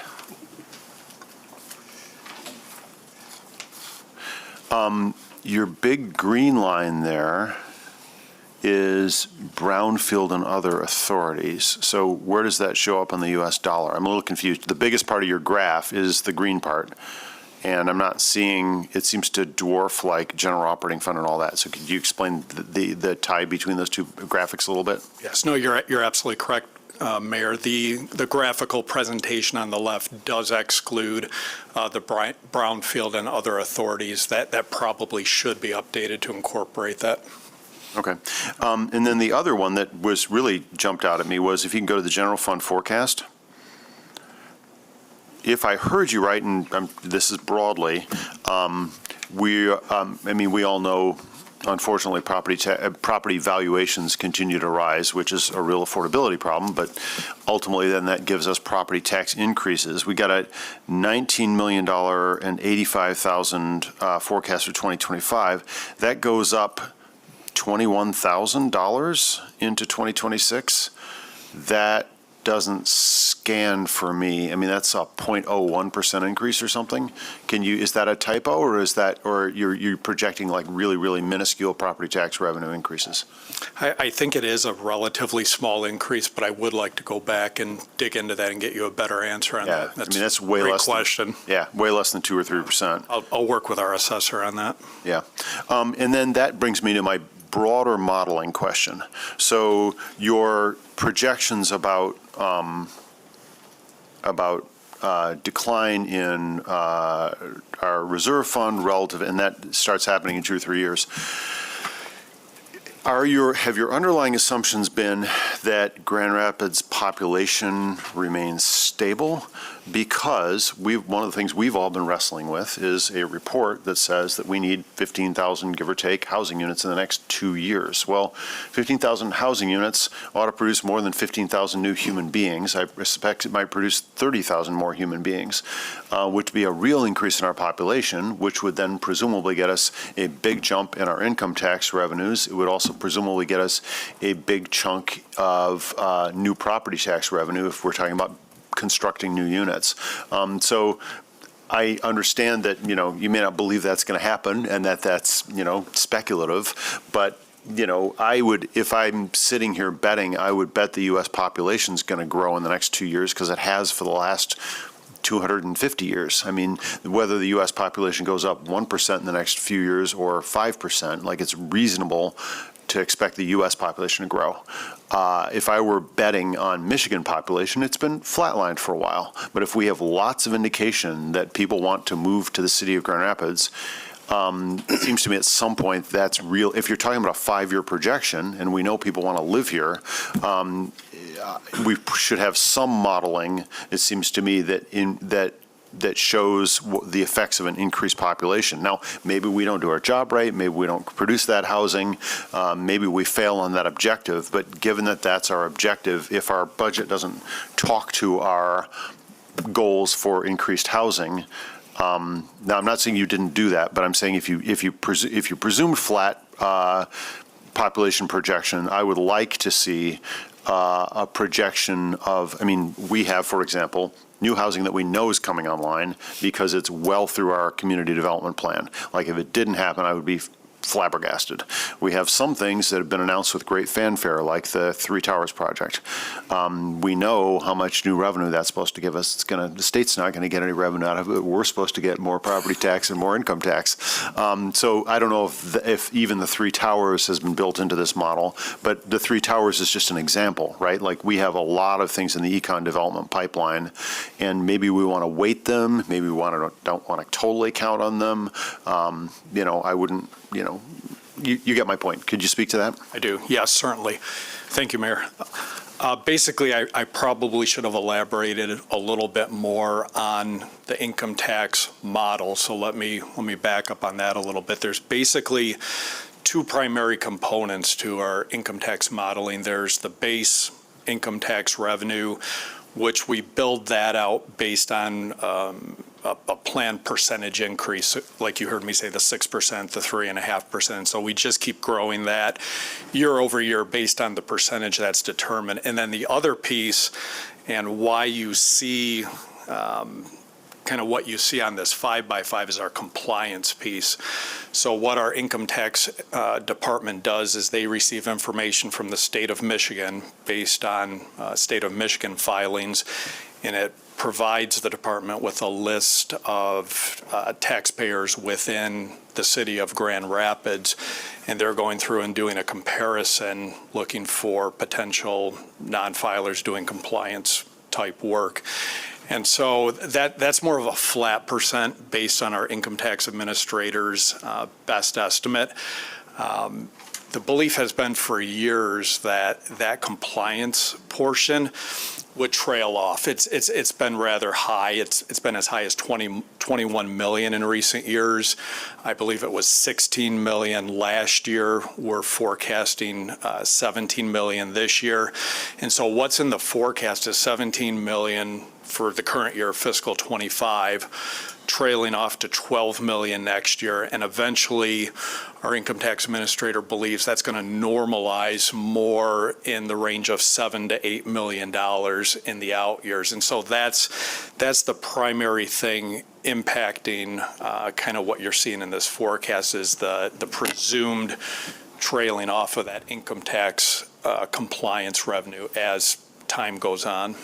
Let me also add, Mayor, what you're speaking to in terms of the housing need, if we were to have guaranteed plans for 15,000 units over the 5 years. That would be about 3,000 units on average a year. I think our assumption's much more conservative because prior to the past year, I think we had 2,000. We had only had 1,000 or so units. So this is I think, a realistic projection based on what we historically have done. That we could certainly be more optimistic if we knew that there was some guarantee those units would come online. But I think from our fiscal conservative approach, this is probably a good middle of the road, and we could certainly go back after this year to see if those units are going to come online and see if they can be a little bit more aggressive in some of our assumptions. But that would take some more certainty to assume we're going to have 3,000 units come online a year. And Mayor, just to add a couple points onto that, currently our performance management and reporting specialist has been working pretty diligently to try to build out a little bit more sophisticated model, taking into account numerous different economic and various different scenarios. So we are exploring different modeling, and City Manager has also approved some funding in our fiscal 26 budget to explore that modeling, look at potential partnerships with like the Seidman College of Business at Grand Valley. You know, we know like the City of Detroit, for instance, they partner with certain economists and try to work to make that model a little more sophisticated. Thanks. I guess, we're at the beginning of the budget process here. This is a public discussion. I think that, for example, in my businesses, we often run multiple scenarios. So, if you assume zero population growth, which is I'm gathering what your modeling is based on is zero population growth, but also not population decline, we could, and I don't have any much interest in modeling out what a population decline model would look like. I don't really see that happening, but I think it'd be reasonable to take some calculations on what a population growth model would look like. And essentially, anytime you're projecting out the future and you may have one line, you risk a narrative that like, this is going to happen, this is inevitable, see this one line, this is the thing that's going to happen. And so, I think it'd be, as we plan for the future, if we can be like, well, if we hit our targets for how many housing units we get online, then we're going to be up here and we're going to be able to continue to pay for the things that we want to pay for. Because one of the nice things about building houses is it gives us revenue. It doesn't just give us places for people to live. So, thanks. All right. Any other questions? Yeah, Commissioner. Thank you. Thanks, Mayor. Thanks for that overview, Scott. And I think the question that I had, because I think those are good pieces, is kind of trying to remember all the programs that we have and then what incentives that they have. And so kind of parsing those out. But if you can remind me, and if you said this already, my apologies, when we did the mid-year review, I know we looked at this general fund forecast and looked at the kind of the net revenue. Are those numbers unchanged from when we met in the fall? Yes, no, happy to address that, Commissioner. At the mid-year update, I believe, because it was focused on the current fiscal year, we only presented the fiscal year 25 forecasted through the end of the fiscal year. However, last fall, we do like a year-end update where we presented this 5 by 5. And I believe that this outlook has actually worsened a little bit since that presentation. Okay. I was trying to find that presentation. I think I have it printed in my office, but that's what it seemed to me, particularly in 29. And I know when we get further out, it, tends to get, I would say, a little more bleak after about 6 years of this. So I wondered that. And then in terms of the income tax projection, where did we land? What was our projection last year, and then where did we end up after the most recent year that ended? I believe, I'd have to look that up, to be honest. I'll certainly get back to you. I feel like it was a couple different percentage points in the positive, and now I'm just not recalling. And actually, it is coming back to me. I apologize. On the base growth rate, we actually fell short of what we were forecasting. We did. I believe we were forecasting 3%, and we came in 2.5%, a little bit above that. But what what drove the growth, once again, was that compliance revenue just far outperformed what we had forecast. So it was really the compliance piece that outperformed. We're actually under a little bit on the base growth rate. Okay, so those efforts that we, I think City Treasurer shared with us, what are the things that we invested in to try to, make those connection points? There's obviously costs associated with that, but it was a good return on that side. Okay, so the compliance versus the growth. Thank you for sharing that. Oh, you're welcome. Okay, well, I'll go into the next section. Scott, thank you. And I'll review the highlights by investment strategic plan priority. So if we look at thank you, Joel. If we look at the $735 million budget, this is a break out of the budget by strategic priority section. And again, we're going to take time over the next few weeks to go in detail over those strategic priorities. But I'll give a couple of highlights today. For example, in government excellence, you'll look at some of the investments. And this is a more detailed explanation of some of the staffing work. Some of it I highlighted before, the $250,000 for the two journeyman electrician and line workers for street lights. You'll also see lastly, the position $114,000 to hire a safety technician to help us in our regulatory compliance. And so you'll see several of the investments in staffing highlighted there. Additionally, on this slide, we're highlighting not only our staff, but some of the things we're doing to build the talent pipeline. For example, our Public Works Academy that we're partnering with GRCC, as well as our staff support for some of our employment programs and educational programs in the water department. Here, we've took the time to highlight some of the things that we've done outside of staffing, and you can see some of it relates to technology, using software as a service, converting our permitting system or advancing our permitting system to ensure continued support to have e-permitting and accessibility from the public online, as well as some of the initiatives around a pilot. We heard a lot of discussions around utilization of AI, and this is an opportunity for us to determine how broadly we can have that availability within our workforce and pilot this over the next year. You see some of the other technological upgrades that are highlighted, such as equipment upgrades to address some of the needs within the court operation, 61st District Court. We also have funding to assist in our management and maintenance of the right-of-way, as well as leverage grant funding in the Parks Department. Additionally, customer service is very important. We've had a couple of conversations around that, and I just kind of highlighted some of the things we're doing within 311. And we did what I didn't emphasize earlier. While we're not recommending the enhanced service for commission support, the $250,000 that would be permanently funded, we are including in this budget funding for the 6-month pilot that provides a temporary staff person in 311. We are in an onboarding process now and hope to have that person fully available to assist in the pilot starting next week. But we will need to come back with a budget amendment because that pilot will go both this year as well as continue into next fiscal year. Regarding capital investments, you'll see some of the things that we're doing, $1.5 million in terms of our SCADA modernization effort, and that helps us monitor all the signals as well as equipment that's in the field for our water infrastructure.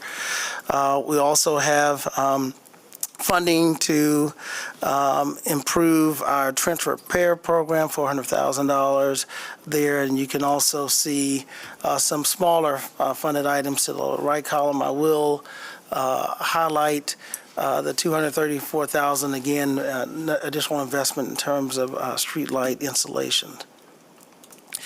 Economic prosperity and affordability.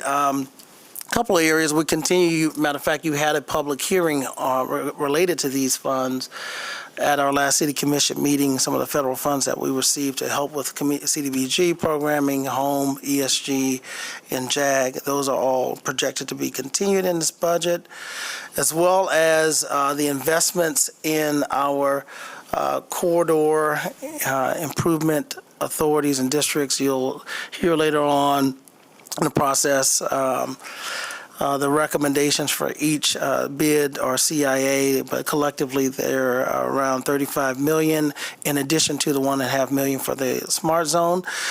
We did recommend continuation of funding for the Third Ward Equity Fund. I know that there's been some discussion among commissioners on this dais about the scope of the funding and whether that should be exclusively Third Ward or more broadly to neighborhoods of focus. So we'll look forward to that conversation, as well as the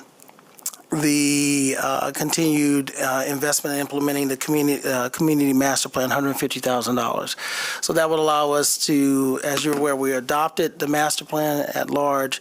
We're now in the process of implementing and going from ideation to actual zoning and policy and other matters. And so this will allow us to hire a consultant to help us, a third party to help us in the actual formulation of zoning text and other policy changes. This is good news. A lot of people have been asking me about the restoration of Butterworth Street for some time. So I think this is $1.5 million for part of that restoration overall. I'm looking at Tim, it's $4 million project overall. And you can see some of the other capital improvements that we'll highlight more specifically in the forthcoming work sessions. Engaging Connected, we are looking forward to our biannual national community survey where we get to ask the public about some of the services that we provide and get some feedback on where we are doing well and where there are opportunities for improvement. So that will be, that's funded this year in the budget, as well as a continuation of the Neighborhood Match Fund, Neighborhood Summit, which is next month, actually. That will be continued. I'm looking at Mr. Davis. What is the date? May 17th for the Neighborhood Summit, free commercial. And Mr. Clerk, the $50,000 for election communications. We also included continuation of some of our Spanish language services for both translation and interpretation, but an increased investment in enhancing our partnership with both the West Michigan Welcome Plan.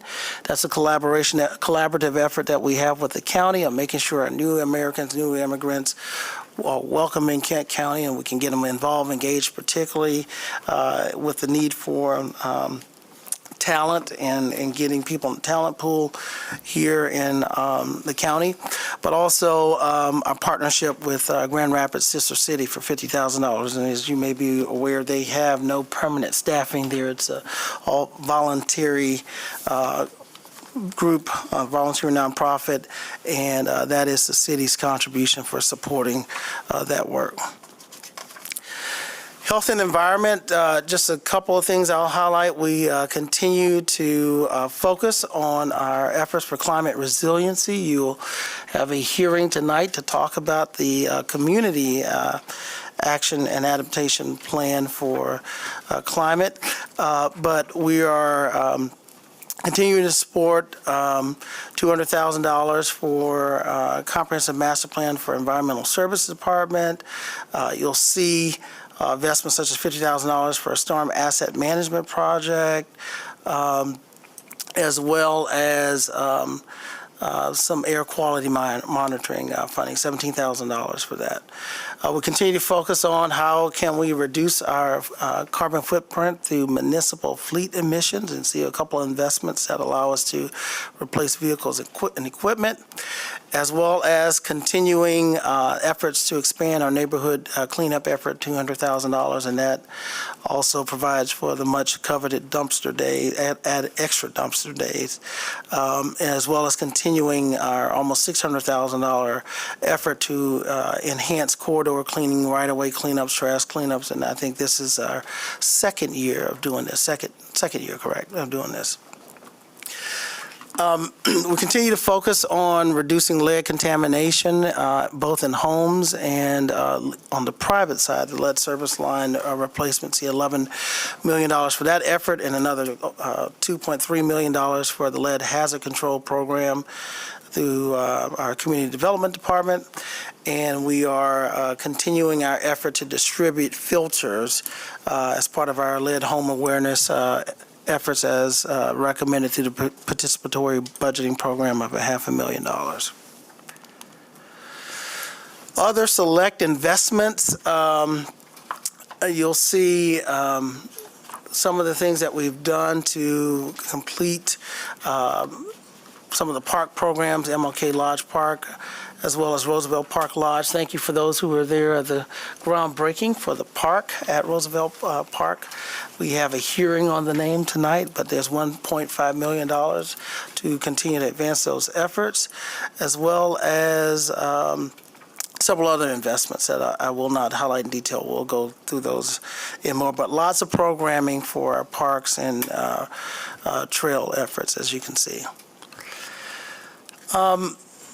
And I won't go into these in detail. We'll talk more about some of these select investments when we get to the work sessions. Within mobility, you'll see several areas. I know that this has been a conversation for this commission, and you'll see investments in our signalization improvement, as well as things to help with traffic calming, as well as the continued investment in our car share program, $300,000 for that. And most importantly, the infrastructure part, over $33 million in street projects. And we'll talk more about that in our Vital Streets Oversight briefing, which will be the first of the briefings next week. Relative safe community, question was asked about some of the funding relative to the police department, and we have $1.2 million for 2 academies, and typically we have funded only one, and so that fourth bullet, the $559,000, I think that's just the cost of the additional, but the total cost for the police academy is $1.2 million. We also continue to receive grants for 5 police officers through our COPS program, the federal grant program. And you'll also see some of the positions that I highlighted earlier, the $283,000 for 3 emergency communication operators. I mentioned that earlier, as well as the cost of the supervisor listed at $124,000. And I also highlighted the inspector, the fire hazard inspector position earlier. These investments highlight some of the things that we're doing to victim advocacy, as well as crime prevention and community engagement, and we're continuing to invest in those areas, as well as other core safe community services. So you'll see, for example, the $300,000 for the fire department's residential safety assessment program, to fund smoke alarms. There was a point in time we didn't know if we would be able to continue that, but I'm glad to see that continued in this year's budget, as well as $100,000 for the Safe Task Force. During the Public Safety Commission committee meeting today, there will be a briefing from the Safe Task Force about some of the things that they have done from an accountability perspective with the previous budget of the $100,000 that they received. There's also funding to replace some equipment. You'll see a couple $100,000 for the police department for protective equipment. You'll also see investments in the radio system as well as other needs of the police department. And we continue to highlight our inclusivity in our community, and there's over $30 million of investments that further inclusion and equity in our city, and these are a select listing of some of the things that do that, to also include free commercial again, our Grow 1000 Academy, and some of the other things that we're working on collaboratively with the courts. So in summary, we've talked about this slide earlier, $2.3 million for the 22 positions of the 2210 are general funded at about $1 million. Again, we are recommending to you to by the time the adopted budget occurs, to add an additional 4 positions to this budget, and you'll see the cost of that being $500,000. So from a process perspective, any questions that you have outside of the session, certainly you answer questions in the session, we'll try to answer them. Anything we cannot do in the session, we will follow up either by the next work session, but also make sure all questions that are not answered in a work session receive at least an answer at the next session or in writing by the time you actually vote on the budget.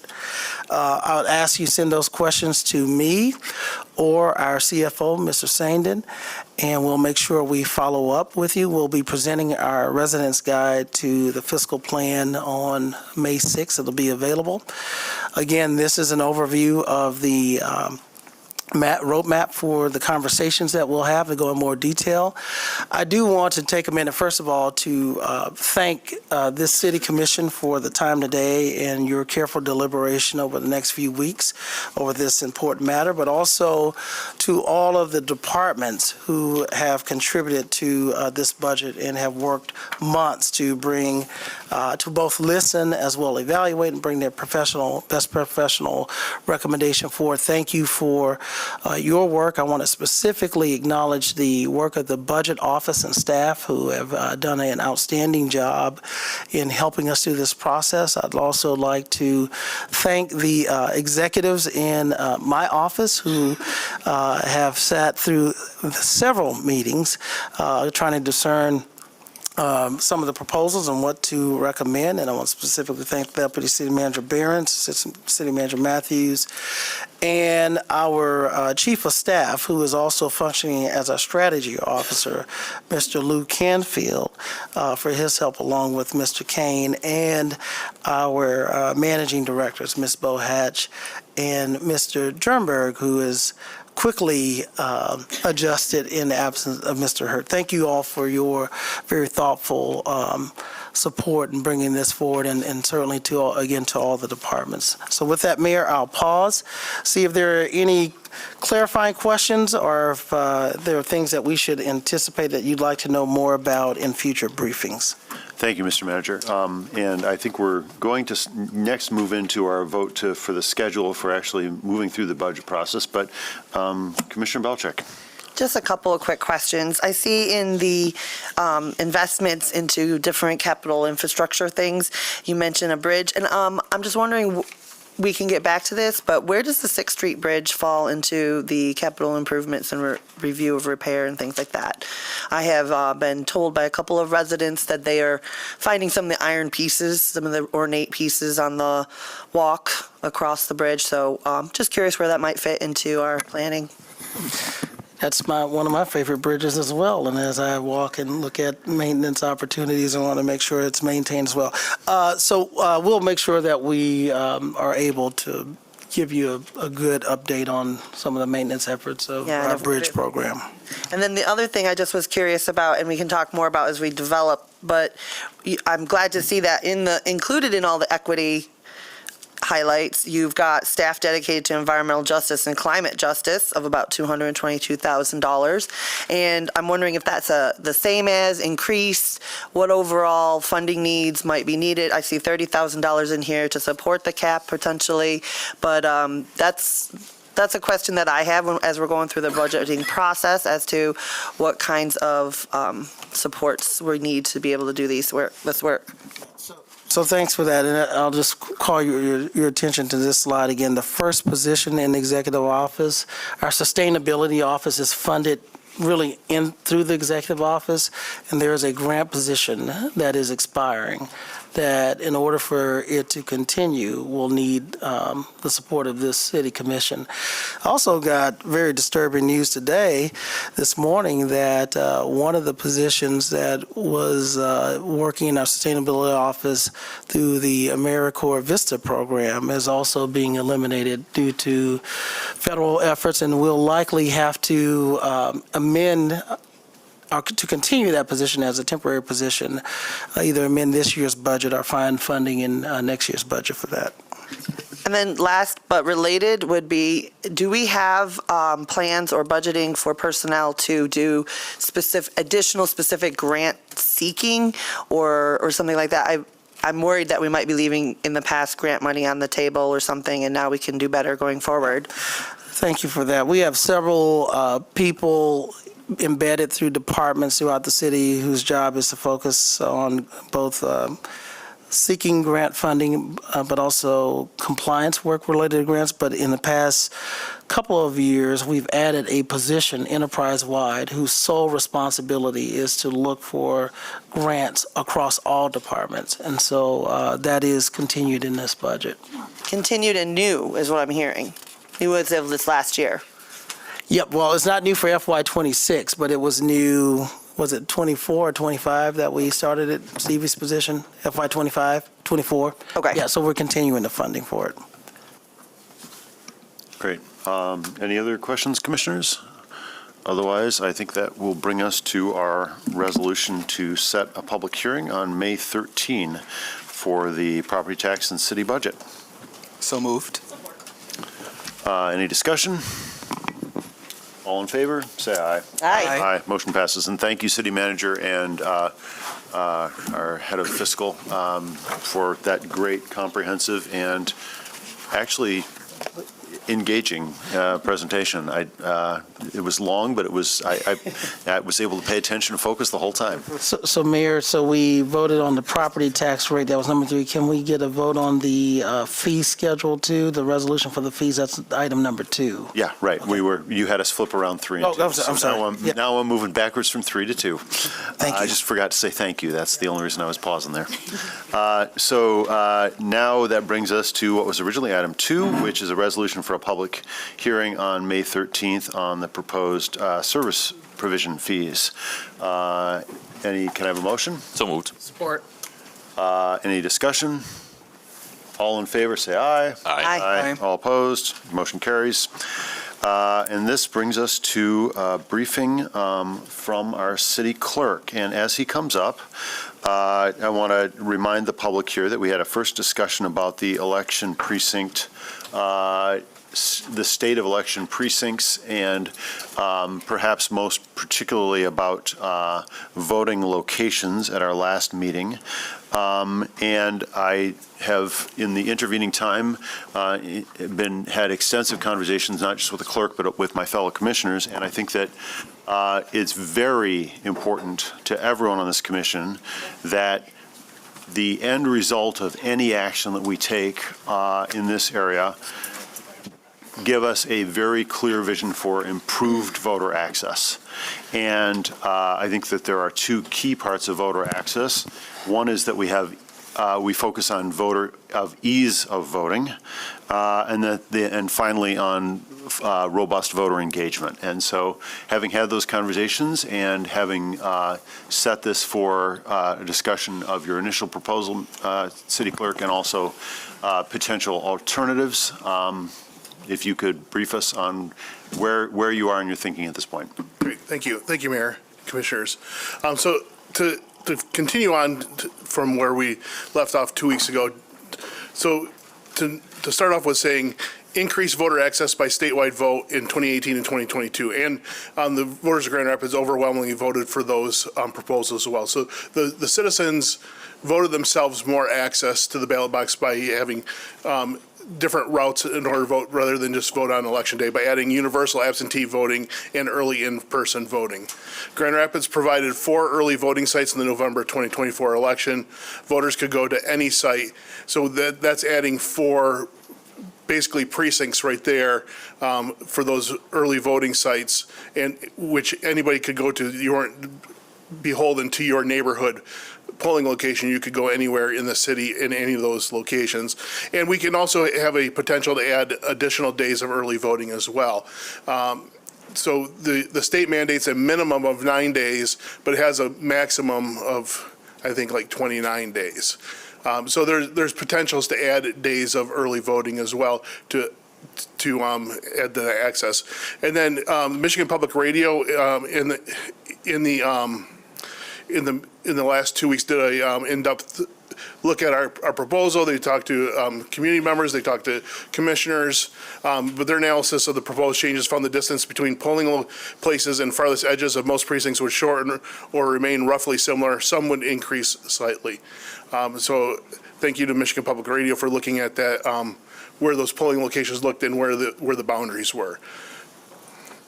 I just wanted to share, in my comments, I said there's some municipalities that did change. I wanted to give you a list of that and show you where the percentage changes are and where Grand Rapids falls. And since I've even prepared this one, I've talked to other cities and townships that have shared with me where their changes are, and Grand Rapids as a percentage is lower than what most have done. And also remember, communities like Flint and Lansing made their changes in 2023 without even having any early voting data. They went ahead and made their changes even before the 2024 election. Flint was in that 46% reduction of precincts.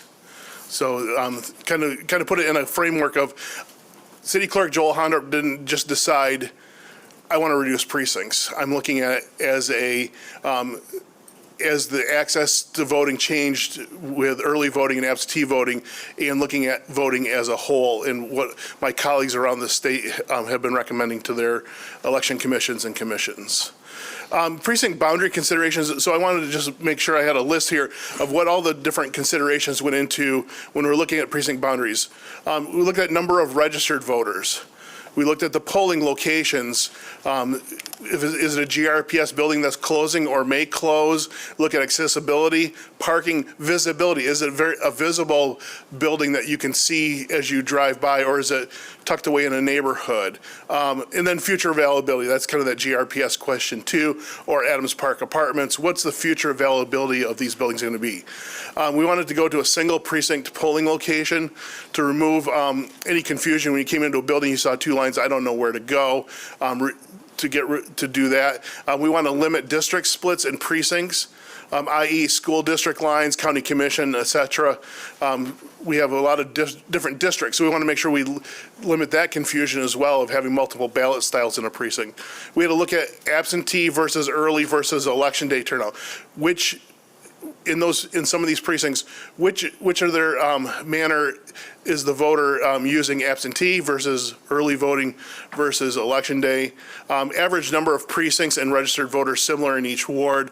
And looking at the election worker demands for absentee voting, early voting, and election day. So we have election day voting, then we have the 9 days or more of early voting, and then for absentee voting, we can do multiple days of pre-tabulation. So what's the stress on city clerk staff and election workers for filling those positions? The one consideration you don't see on this is turnout percentage. So at no time did our staff look at, this is a low performing precinct. We're going to put together the 5 lowest performing precincts for turnout and put them all in one location because we know it's going to be low turnout. You don't see turnout as a consideration that we use. We use number of registered voters.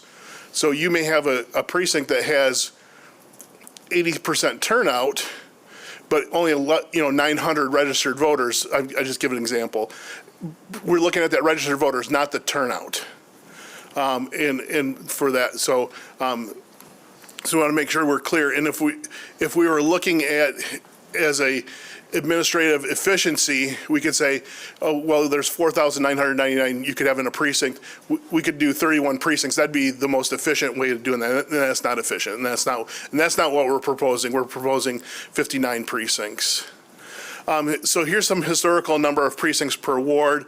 Back in the 2008 election, there was 100 precincts. In the 2012, there was 83 precincts, and you can see going down. The proposed is to 59 precincts. Average, and then the question the commission asked last time was, what's the change?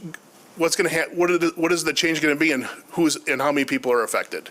That's what the commission asked that question. So this is the answer to that question.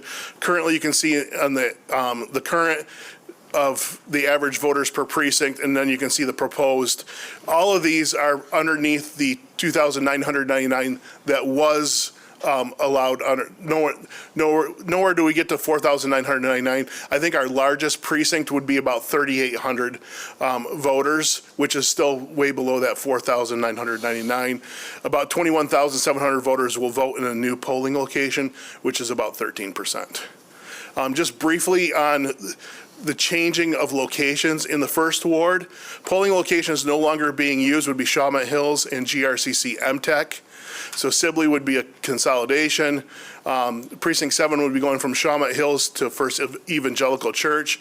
That's combined with Precinct 9. Shawmut was not even in the precinct, in that precinct. People were going outside their precinct. Now they'll be in their precinct. And then GRCC MTech, this is a voter registration number issue of combining that precinct with Cesar Chavez Elementary.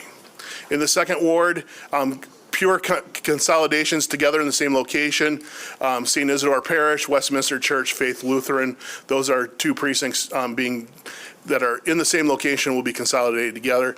Where it got a little trickier in the second ward was in that Leonard Street, Leonard and Eastern, Leonard and College kind of area, with East Leonard Elementary no longer being elementary and currently being used by the fire department, but it may not be available in the future.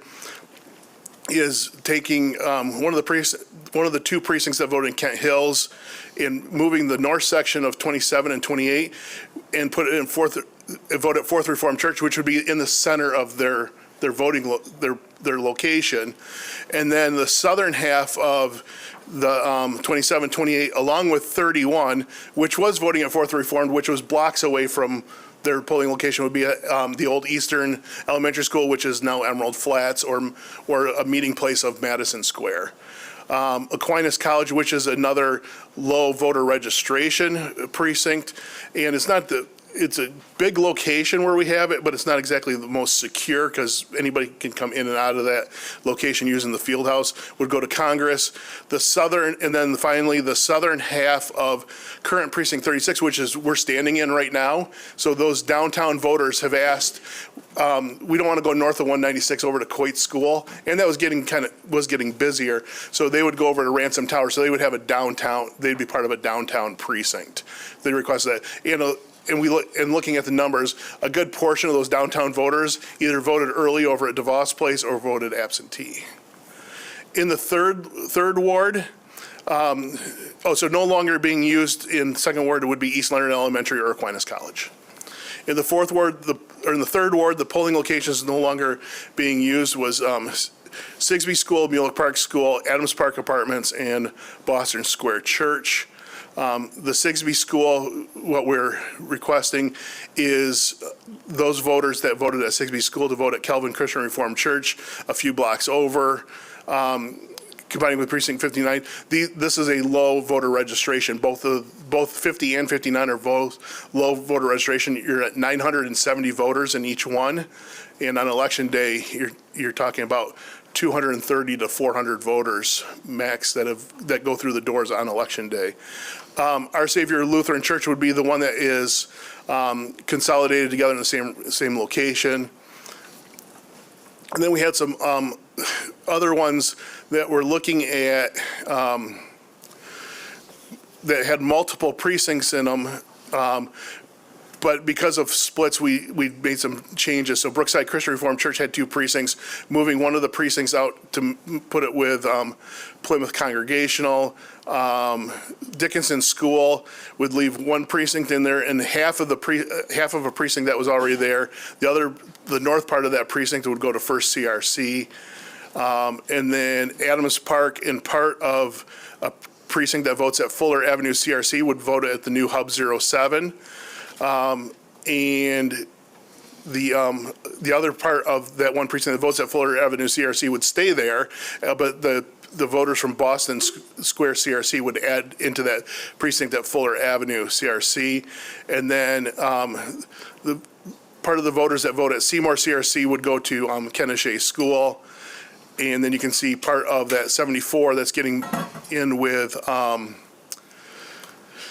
at Plymouth Heights CRC to Shawnee Park CRC. So there are movements there, but that is looking at future planning. And then the reason why for so Mulick Park, Adams Park, and Boston Square Church, the recommendation is not to use those locations is accessibility, future use, and the like.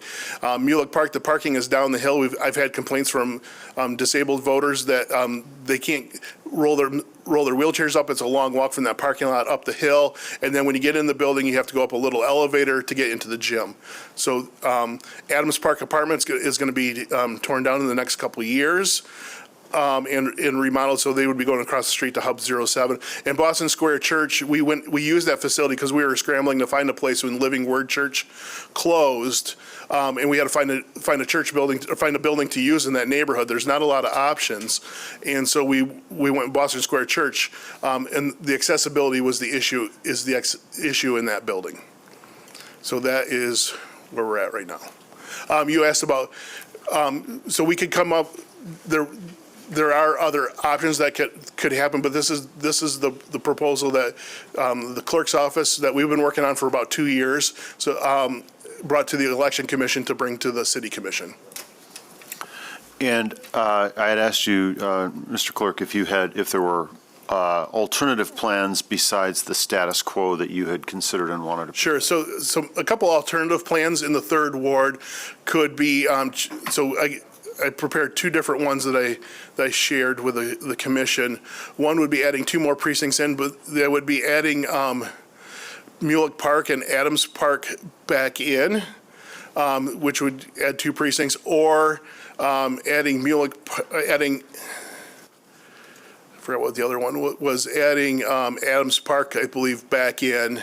And then Boston Square would go over to Hub 07. So those are a couple other options of adding spaces back in. However, we may have to do changes in the future if we use Adams Park, we're going to be moving locations again. And then I just want to talk about, you saw in the budget presentation that we do have a communications plan that we're going to continue doing communications. Every voter would receive a new voter registration card. If you notice on a lot of my slides, michigan.gov/vote, I say that in everything we do is, so even if you voted in the same precinct for the last polling location for the last 30 years, we tell every voter go to that location, because if there's a water main break, if there's something that happens in that building, we want to make sure that you know before you go. So we are going to keep pushing that out and preparing materials for community partners and the like.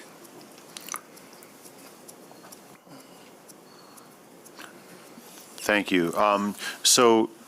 This is obviously a citywide plan. So, and I know that the individual wards have talked and conferred. So I guess I'd like to start with our senior First Ward Commissioner.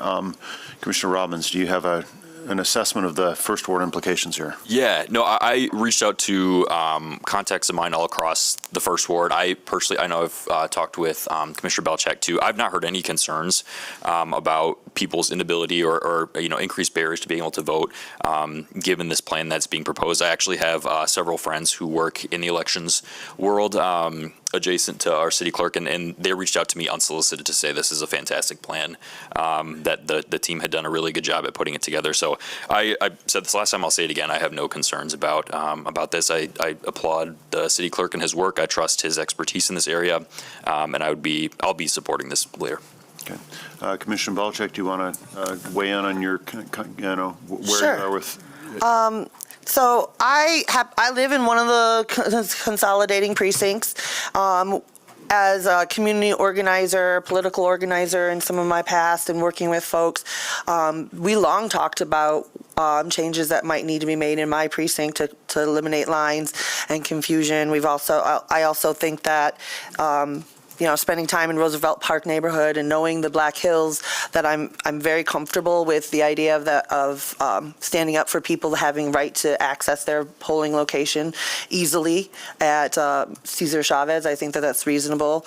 I also think that when you look at people not voting inside their precinct, that's a good note. I do have a couple of questions. I'm committed to voter access and making sure that people have the right to the ballot. But in my experience, some of the hardest things to do is to get people who haven't made a plan, who haven't really thought about it, feel not invested, to turn out, whether, it's absentee or early or day of.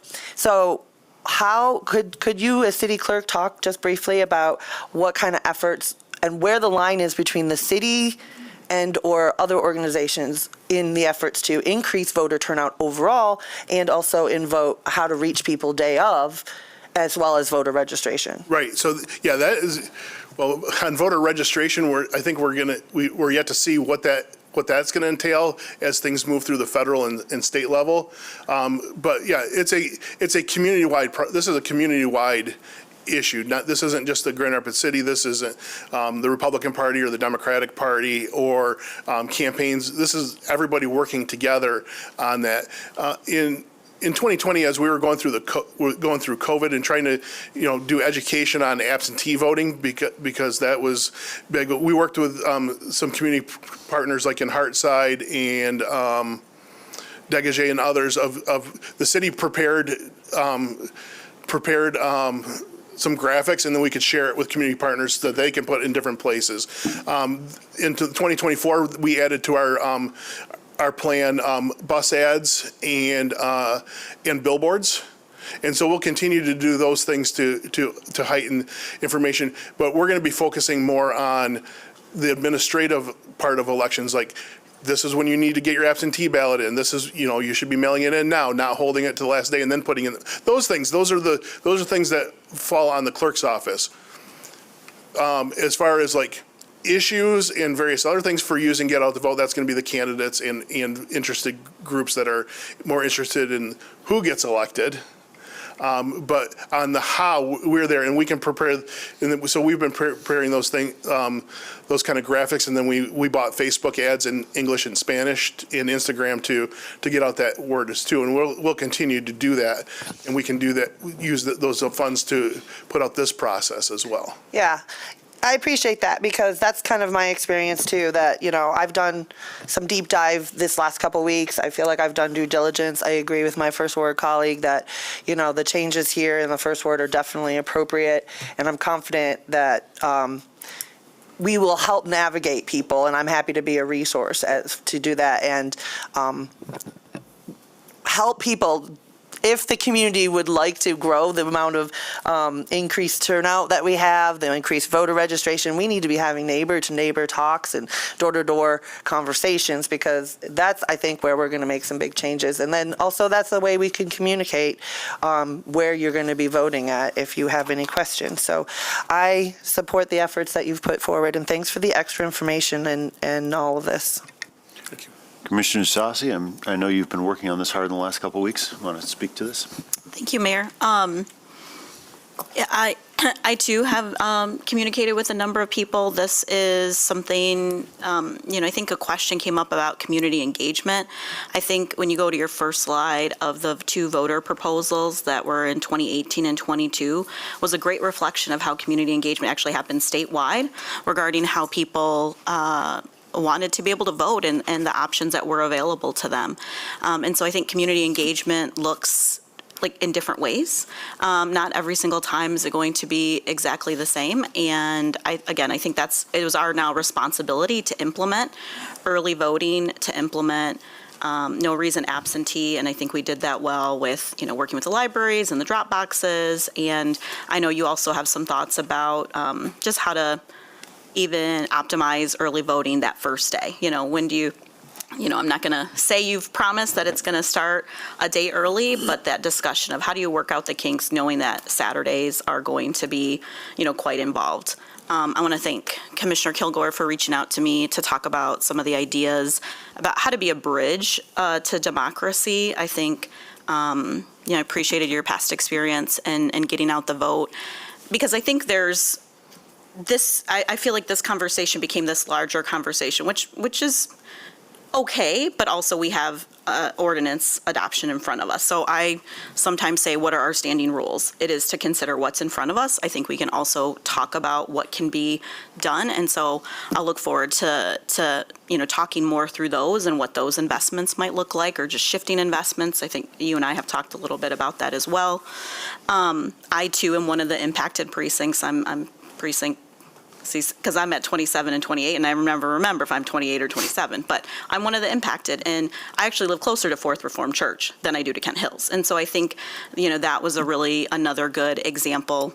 I think, some of the discussion points that we had post regarding the way, quite honestly, that the county commission seats are particularly drawn out, in core city. That is not something that this body has responsibility for. That's not something that you had responsibility for. But that consideration of not having mixed ballots at a precinct, I think, is another important consideration of voter, just integrity in the vote. I remember, just, is it spoiled ballots or things like that? So I think that's another consideration. I talked to individuals, somebody said, why can't we have, Commissioner, I want this my precinct location to be here.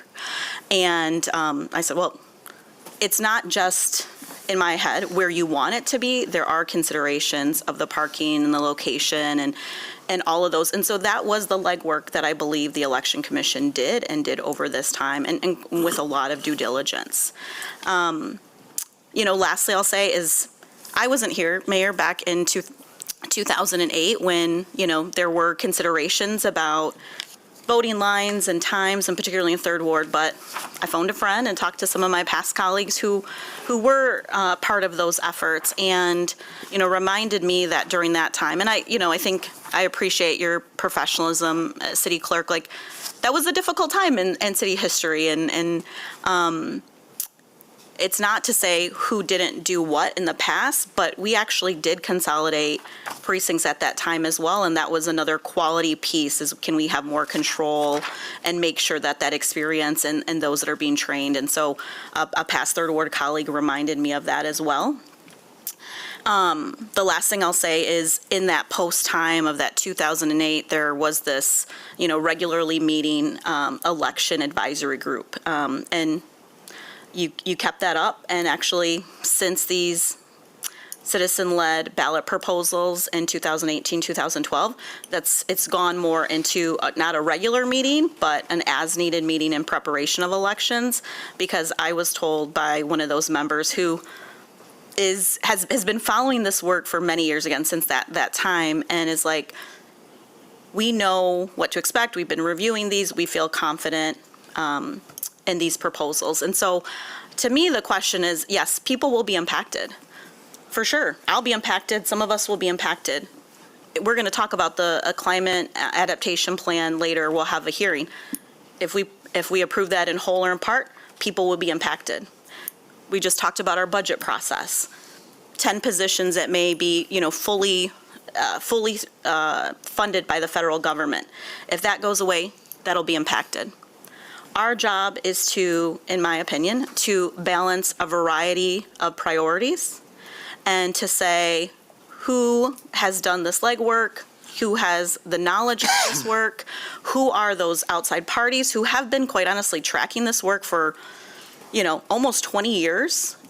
And so, yes, I appreciate the calls, very quickly after the meeting. I think the best thing that we can do, yes, there's a public, and we can ask them to, connect with us.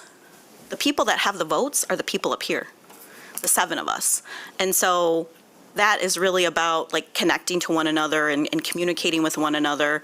And so I appreciate those efforts, and I appreciate, doing a lot of, I know you've done some interviews, and the stateside article I think was well written and had a lot of that data analysis pieces that, I'm not going to individually do.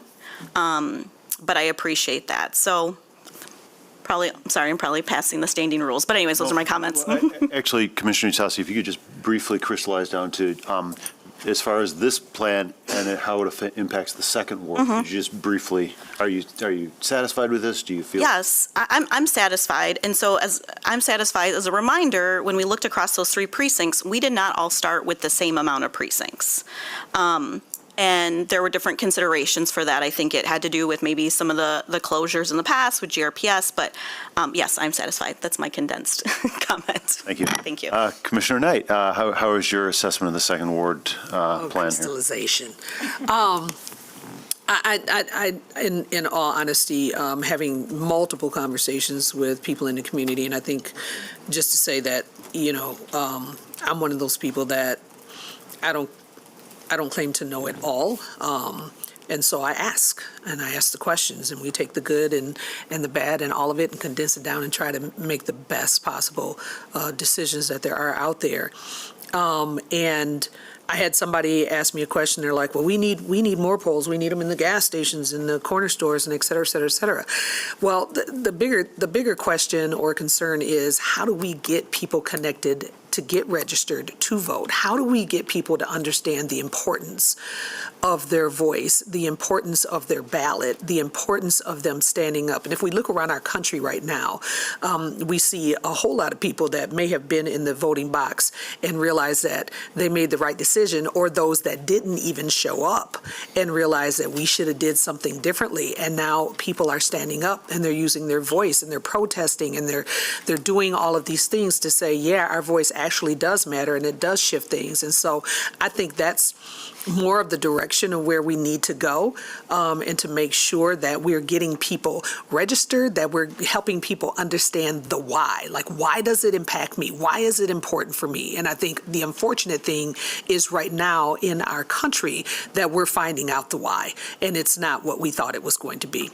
And so as it pertains to our ward, where I'm at, and the honestly is I've lived in all wards. So, and I've had to vote in all of those wards. And I think being efficient and still being effective is the best way for us to move forward. And guess what? If it doesn't work out, we can change it, right? Yeah, but these aren't. But I don't think this was something that you just woke up in the middle of the night and said, "Ooh, let's just do this," right? I think there was time and effort put into it. I think you communicated with the people that you needed to get the information that you need to make the right decision, right? And I think a lot of effort went into this.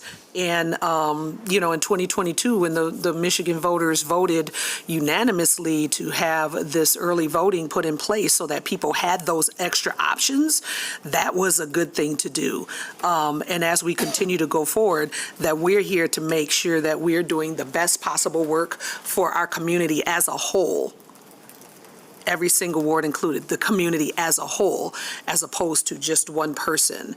And no one is trying to take that away from anyone. So I am in agreement with the changes as they stand right now. Commissioner Perdue, regarding the third ward.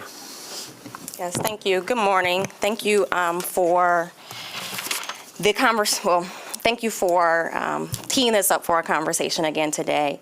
So City Clerk, you mentioned last week in a public statement that you would be bringing an alternative today. I don't hear a clear alternative outlined. You started to kind of mention a few. You were kind of trying to find the details. So are you bringing forth an alternative today for us to consider? I was told to prepare alternatives if the commission would want to go that route.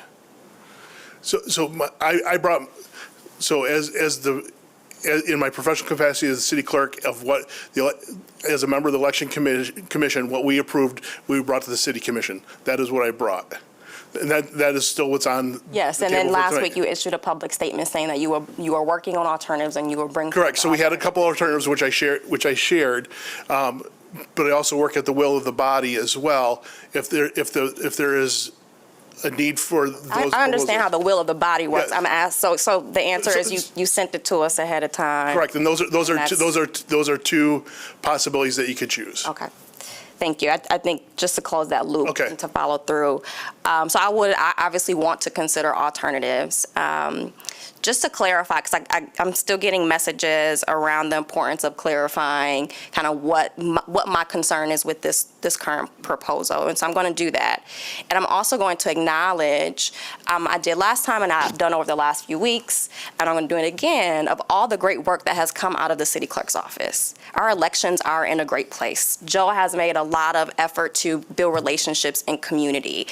We don't have long lines. Like, there's a lot of really great work happening, a lot of intentional, successful work happening, and that is true. And we should be celebrating that. We should also be celebrating the steps forward that we've taken as a state to increase voter access in absentee voting, in making it easier to register, in early voting. All of these are things that we should celebrate. But what's in front of us today is a proposal that will have unintended consequences for parts of our community.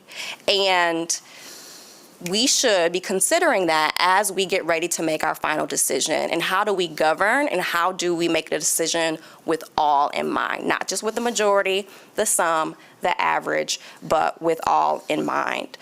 So with that, I actually want to ask Deputy City Attorney, can you remind us, what our authority is here? What is within our authority to decide here? I believe we did provide attorney-client confidential communication on that. It could be an option to go into closed session if there are questions about that. I can give you some. I understand. I think it's important for the public, and I think it's important for this conversation too. In major part, because we are talking about a lot of details that I don't think we have direct purview over, and I think are really serving as a distraction from the meat and the heart of the matter.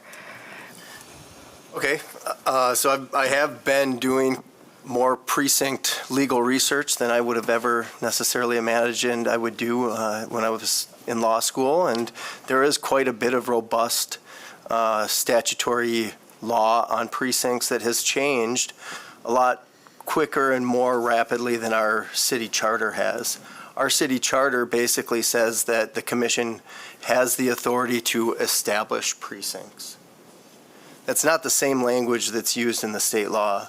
The state law says election commissions or other designated charter entities shall have the authority to, I believe it's rearrange, consolidate, and divide precincts.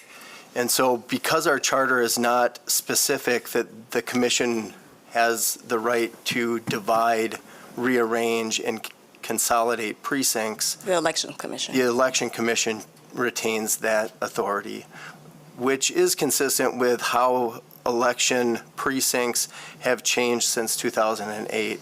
But it's been in partnership with this body because that reserved right to establish precincts has been respected by the Election Commission and past city clerks, and there's been prior legal opinions from our office consistent with what our opinion has been. So this partnership has worked for at least 5 other precinct, whether you want to call it rearrangements, divisions, consolidations, pick your legal term of art. That's how the city has done it, and that's how we had proposed that it move forward this time again.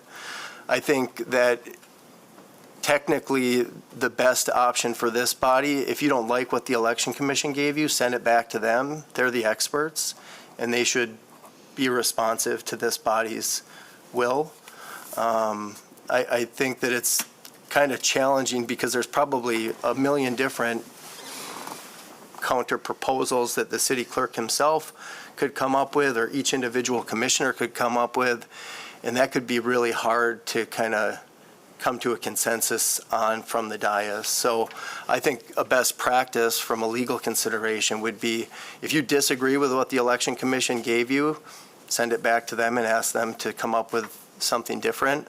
But I will, my boss is on the Election Commission. I know how much hard work that she has done to bring this forward as well.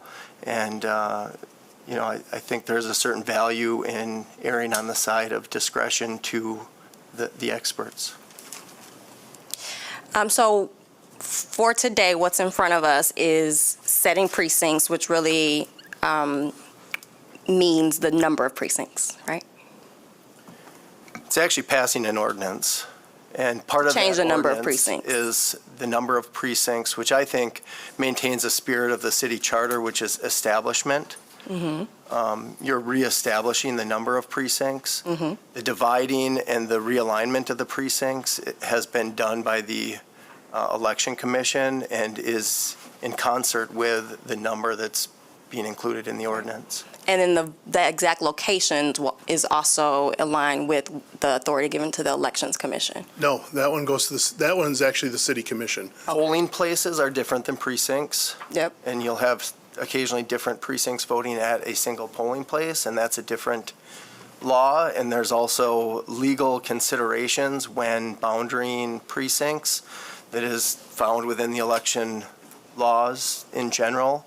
I think that the clerk has identified that has been taken into consideration, again, which I think might make it dangerous or at least challenging to take into those legal considerations about what the precinct boundaries would look like if you don't know what those legal considerations are under the election law, or if there's some disagreement about that. Yeah, thank you. So, can I do one little follow-up on that? On that question? On that question. specifically? Yep. So historically, what we've done for polling, since the city commission establishes polling locations, the city clerk's office, in concert with the election commission, will bring a recommendation at a certain time that's applicable under state law of when we can make changes. And I think it's 60 days before an election that we can make changes. We bring a resolution to the commission to establish those polling locations. And then the city commission, usually it's adopting the polling locations and setting the wages of the election workers. We kind of bring those at the same time, usually at a time that's, the charter has a different time than state law, so we go with the state law time of like outside of 60 days. Okay. Thank you for that background. I think that's important for transparency and for clarity for all, and to kind of keep the main thing the main thing. So my concern with this proposal is the disparate impact it will have on some parts of our community. Part of the proposal is so what's in front of us is the number of precincts we will have. And so it was brought to us to approve a 15 amount reduction in the number of precincts in the city. And the justification for that, for some of those reductions, is that 2 precincts side by side, they've been voting in the same, let's say, church for a number of years, 2 ballots, 2 lines, 2 election worker teams. So let's take those 2 precincts and make them into one. I'm on board with that. There's also what's in front of us is our proposals to change locations within a precinct.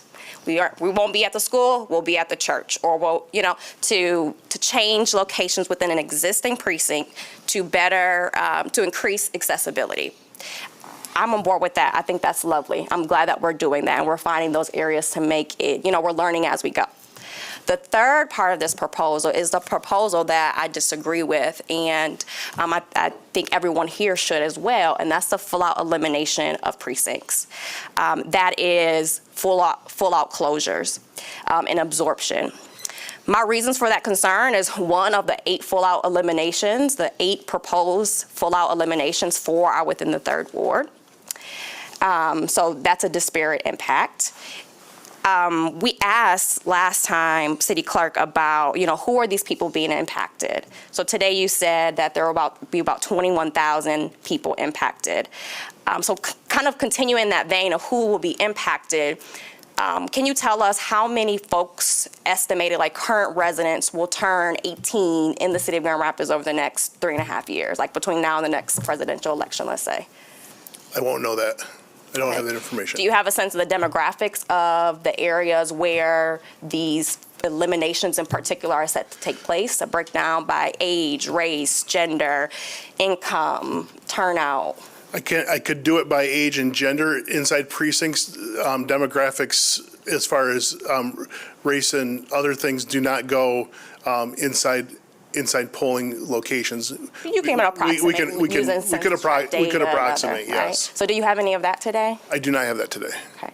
So what worries me also about this is anecdotally, you see that the majority of these changes and eliminations take place in communities of color around our city. They take place in immigrant communities.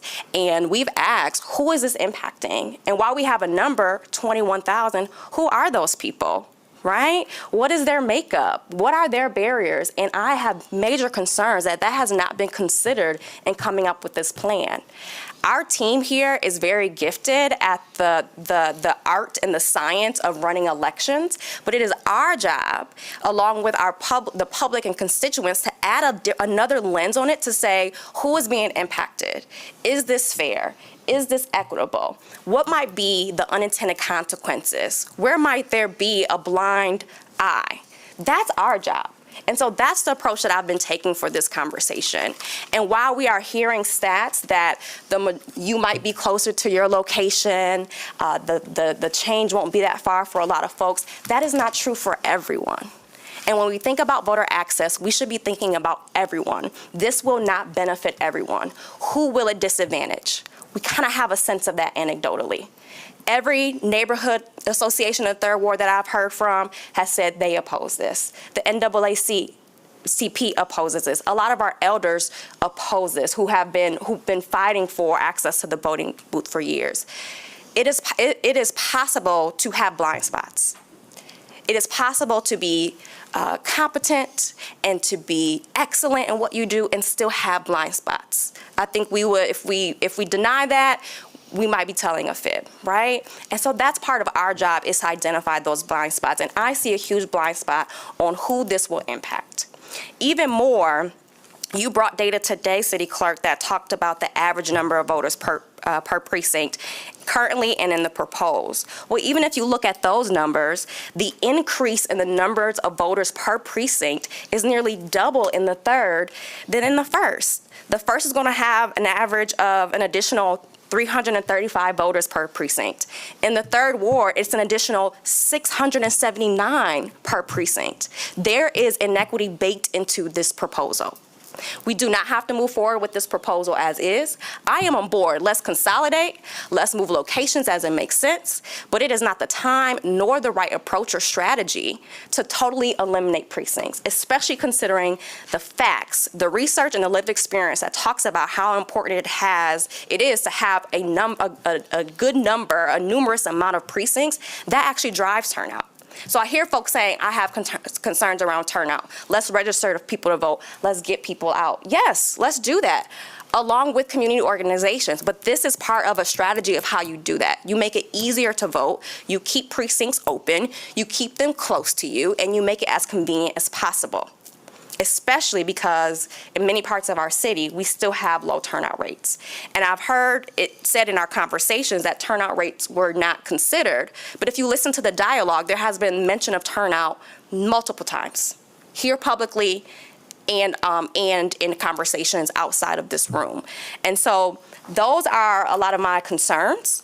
And I ask that you ought to consider and take into account the disparate impact that this proposal will have. I want to consider an amendment to the proposal as is. A clear alternative isn't brought to us to discuss, and I agree with Deputy City Attorney that it might be difficult to come up with one together on the spot here. And so I think this would do a better job going back to the Election Commission for now.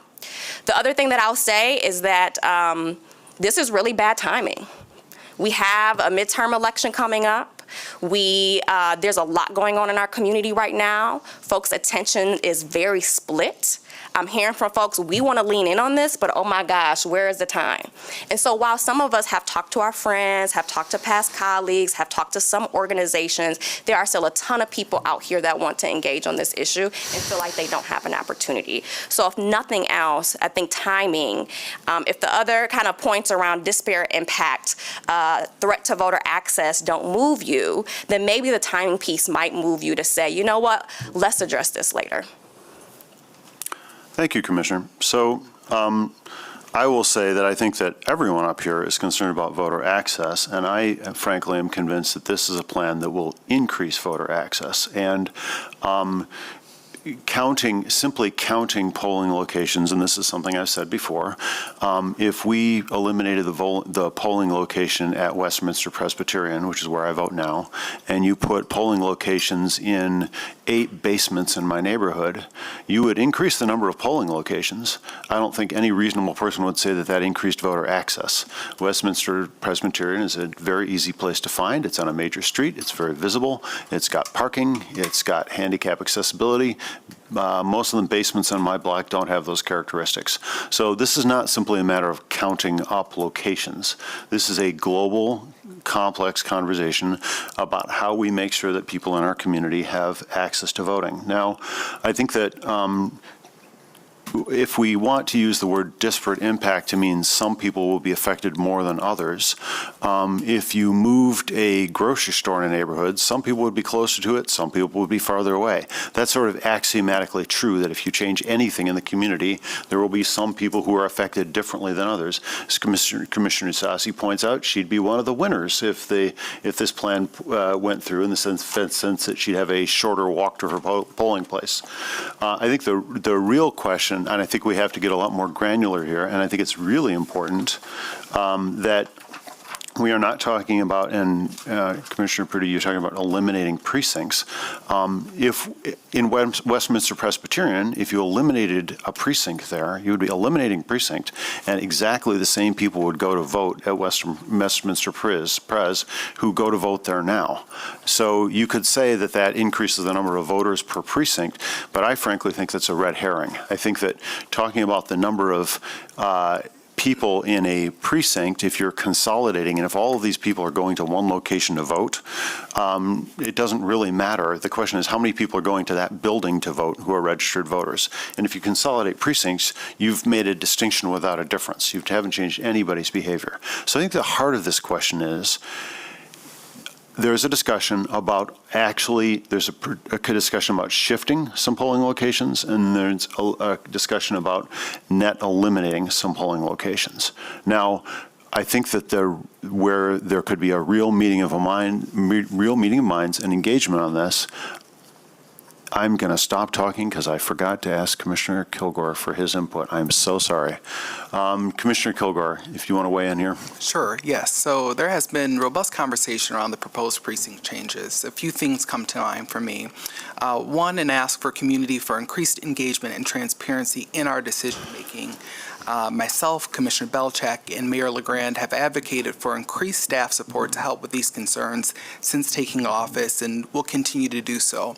I'd also like to echo Commissioner Sassi's comments on community engagement, looking a number of different ways. One is voting itself.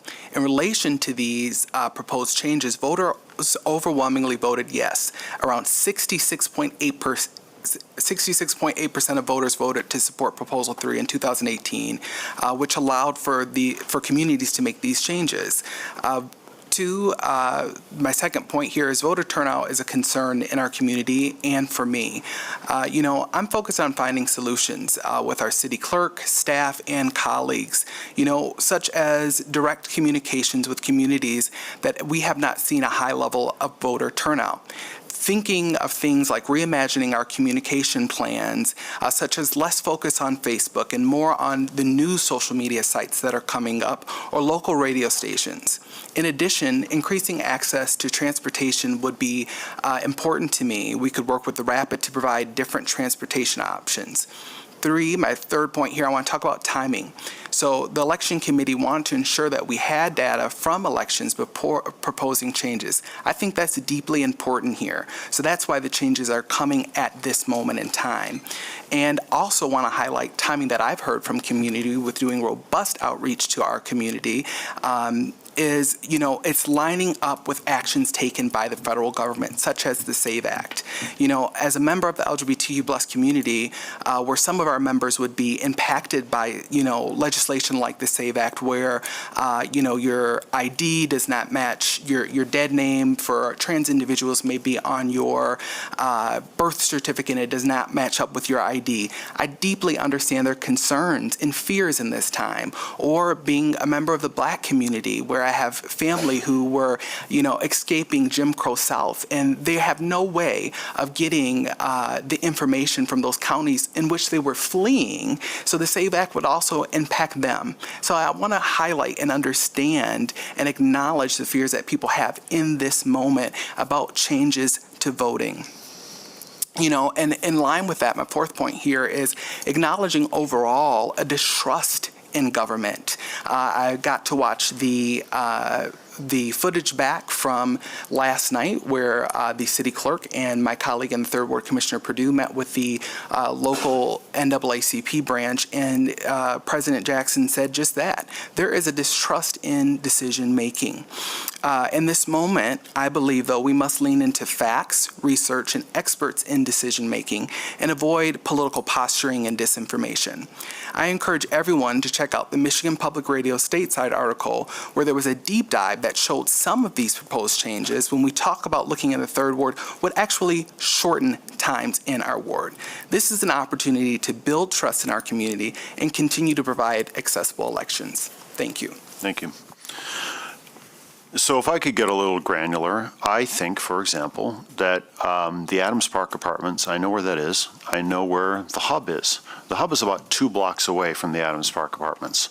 I have a hard time seeing that it's an onerous ask for people to do a 2-block shift to a location that has really good parking, that has really much better visibility, because many of our viewers may not know where the Adams Park Apartments is, because it's sort of where Fuller Street goes to die. Like it's a fairly obscure location, whereas the Hub is really visible. And so we're not just planning for what people are used to. We're trying to build a better map for people in the future. So when people move into our community, it's good if they can see where they're supposed to go vote. It's hard for me to see that keeping things at the Oakdale Park CRC, which again is like 2 blocks from the Hub and is in a fairly obscure location, is better than utilizing the Hub. It's simply a better location for a polling location. Now, if you were to consolidate both of those things in the Hub, yeah, you'd be reducing the total number of voting places by 1, but you'd be clearly improving voter access. So to get granular on this, I guess I would like to have a discussion tonight before we vote about, are there any locations which we think, voting locations, which we think if we eliminated them would be problematic and be an actual barrier to voting? Because I think that I have not seen one of those yet. Now, I will grant the possible exception that people in the Adams Park apartment now, some of them may have mobility issues and be unwilling to vote for personal reasons, absentee, maybe they don't trust the mail. Maybe they're not willing to vote early voting because again, that's a getting out of the building issue. So it may be that we want to extend grace to the people in the Adams Park Apartments to be able to continue to ride down an elevator and vote on voting day. Like, I'll allow for that possibility, and I believe you mentioned, Mr. Clerk, that one of your proposals would be to allow voting there as long as the building is still standing, and for the present, as one of your alternative proposals would be to leave that Adams Park Apartments as a polling location. So I would welcome a discussion tonight about if there's a specific polling location, then I think that we've got to be clear that talking about eliminating precincts, I think, is missing the point. The point of, it doesn't matter to me whether you call my precinct 122 or precinct 12, or whether you consolidate my precinct. What matters to me is, where do I go to vote? How many places do I have to vote? And are those easy and accessible? So if there are places where we're actually concerned, and it's certainly worth considering whether we're going to have an adverse impact from some of our shifts. Love to hear instantiated examples of where that is, so that we can come to a final I hope, step in a collaborative process with the Election Commission, because as our Deputy City Attorney pointed out, we've got an area here where if we achieve consensus, then the question of who's actually got authority over who doesn't matter. I don't think if there was a split in opinion between the two, then we might get into some messy territory. But if we can come back with a clear vision to the Election Commission, which they find acceptable, I think that's our job at this moment. Now, I will also say that, I want to acknowledge your expertise, but at the same time that we are elected officials, and that nothing is more important in a democracy than making sure that we do voting well and we do engagement in the process well. And so that makes us all, for better or for worse, subject matter experts in this, in a way related to but not equatable to your expertise. We've all spent time knocking doors. We've all spent time talking in the community. And I know a number of us have engaged with some groups whose central task is asking questions like this. So there are groups out in the community who really focus on voter engagement and whether it's effective, and voter turnout and how to make that happen. And groups like the ACLU, for example, which I know you referenced, you'd included them early on in discussions here. So I am convinced that the overall effect of this plan will be positive. I'm glad to have heard from every ward about this. Again, I don't tend to think of wards as monolithic. So Calvin CRC is, 2 blocks away from East Grand Rapids. So I don't think that what happens at Calvin CRC is probably the center of gravity of a question of whether we'd be disenfranchising or what was the word? Whether we were doing something that was inequitable, and if that means disfavoring or inconveniencing minority populations. I'm not saying that neighborhood is absent of minorities, but it's certainly true that it's probably not the most minority-heavy neighborhood in our community. It does happen to be in the 3rd Ward. There are lots of parts of the 3rd Ward that are predominantly white. So I don't think this is a simple ward analysis either. I think we've got to get more granular than talking about one ward versus another ward. I think if we're concerned about making sure that people really have the ability to get to the polls, I think visibility and location are key. And I think they're more key than simply counting up numbers. But if there are locations for which there is a real concern that isn't just a matter of, we can't just ask questions like what if. We can ask what if about virtually anything. What if is not a policy reason. It doesn't really advance the discussion in my opinion. So I think that what we're concerned about here is polling locations, and so I would encourage all of you, all of my fellow commissioners, to look at specific polling locations, and if there are polling locations which are proposed to be closed in the clerk's initial plan, which aren't going to be closed in either his proposals, we can certainly entertain motions tonight to amend to include continued activation of some of those locations, and we can entertain any number of motions tonight. But I think that our focus has to be, and I'm sure that it's true of the clerk, and I'm sure it's true of all of my commissioners, but our focus has to be on voter experience and not on numbers that don't have any actual effect on that experience. So, thanks for the presentation. Mayor, so that we have clarity for what the staff needs to prepare for tonight, I want to make sure I'm clear after this dialogue. We put this on the agenda this morning so that we can anticipate if there will be any changes, how to properly do it illegally. So I want to make sure the options. First, you can approve the ordinance as proposed. Secondly, I'm hearing you could deny it with a request to send it back to Election Commission to review. Thirdly, you could postpone it and ask the Election Commission to also reconsider. Fourthly, what I'm hearing now is we agree upon precincts, but could the ordinance be amended just for polling locations? Joel, please help me if I put my foot in my mouth here, but it's my understanding you're not approving polling locations right now. Polling locations, we, as a city, we have one side of that equation. We don't get to say we're going into a church or a hub or anywhere else and we're going to establish this polling location. It takes agreement with the particular location, and sometimes those fall through, and we got to, Joel and his team have to think on their feet and find a secondary backup location. What you're saying within this resolution is, what does the map within the map look like in terms of numbers of different boundaries for precincts?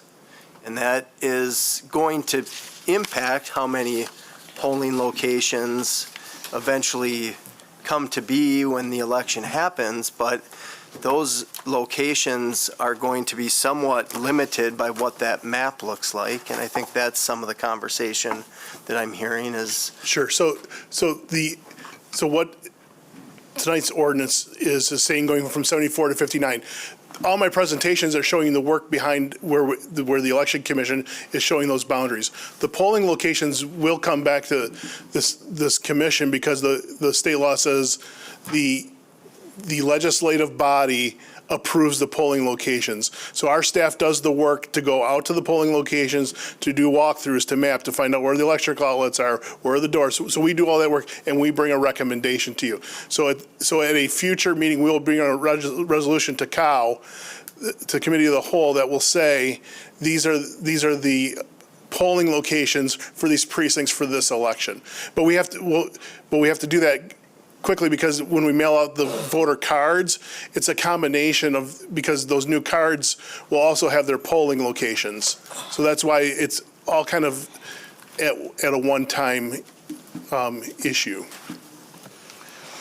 Can I ask a follow-up question? And Commissioner Usasi, you can go before me if you want, but so your alternative plan then, which was to keep Adams Park Apartments open, that was one of them, and to keep, was it Mulek open? That would then mean we would have 61? So one of the plans would be, instead of 59, it would be 60, could go to 61. You could give me a plan that says 64, 61, then the Election Commission would draw lines to match the precincts that you stipulated. So if I can paraphrase, then what we're saying is there's a two-step here. Tonight we're doing the number of precincts, but that implies the work that you've done where you're conditionally assuming, for example, that you can use the hub. Yep. I mean, if the hub burned down, yeah, we'd have to find another location. Yep. But the precinct number we're talking about doing is premised on a polling location plan, which would be rolled out after we do the precinct. That's locations. correct. But that means if we were to, for example, say, yes, we'd like to keep these two precincts open, that's why we're telling, polling locations open, and that's why we're telling you to go to 61. We could have an amendment tonight to go to 61 precincts with the direction that the two that we're talking about keeping open are the two that would then lead in turn to two polling locations being open. Is that correct? Correct. So that would be kind of like that would be the City Commission's ask of the Election Commission then. Okay. So to follow up on Commissioner Perdue's point then, if we just said 61 and you opened two new locations on the far west side, up by Blandford Nature Center, you would have done what we technically asked you to do, but not what we meant to ask you to do. So could you prepare for us a map, or have you for tonight for us to see and for the public to see, which would, so if we did 59 precincts, this is what it would look like if we did 61, and share that publicly? Well, the 61. I can do 500 maps. I mean, I don't mean to be facetious, but there, so yeah, so I have those two options that I provided to the commission. Mayor, we would notice that when the actual vote to approve the voting locations comes back. to make sure that's in line with intention. Right. I just want to make sure that we're following your point there. Okay, Commissioner Usasi? Thank you, Mayor. I guess I'm a little confused right now because I just heard all my colleagues, except for Commissioner Purdue, who shared her sentiments last week and this week, and the last commission meeting, this commission meeting, say that they supported this proposal. And so we have an ordinance in front of us. I'm not hearing an amendment. I think if somebody would like to propose something, I would suggest that happens now. But other than that, I feel like this body is prepared to vote tonight on the ordinance as presented. At least that's what I just heard. So I'm just kind of confused about what's happening right now. Yeah, I asked the city attorney, and he said that because this is a discussion matter, and it's not appropriate to have amendments up today, but that we should, this evening, but we should do it tonight. So if people want to propose amendments, tonight would be the time to do it. Then that's why I pointed out, like, we certainly could, if that's the sentiment of the body. We certainly can get direction from today on what the desire is to have as an alternative prepared. That's the intent of having this discussion this morning, so we're not making it up as we go tonight. Commissioner Knight, sorry, I didn't know if that was you were leaning in intently. That was paying attention, that wasn't.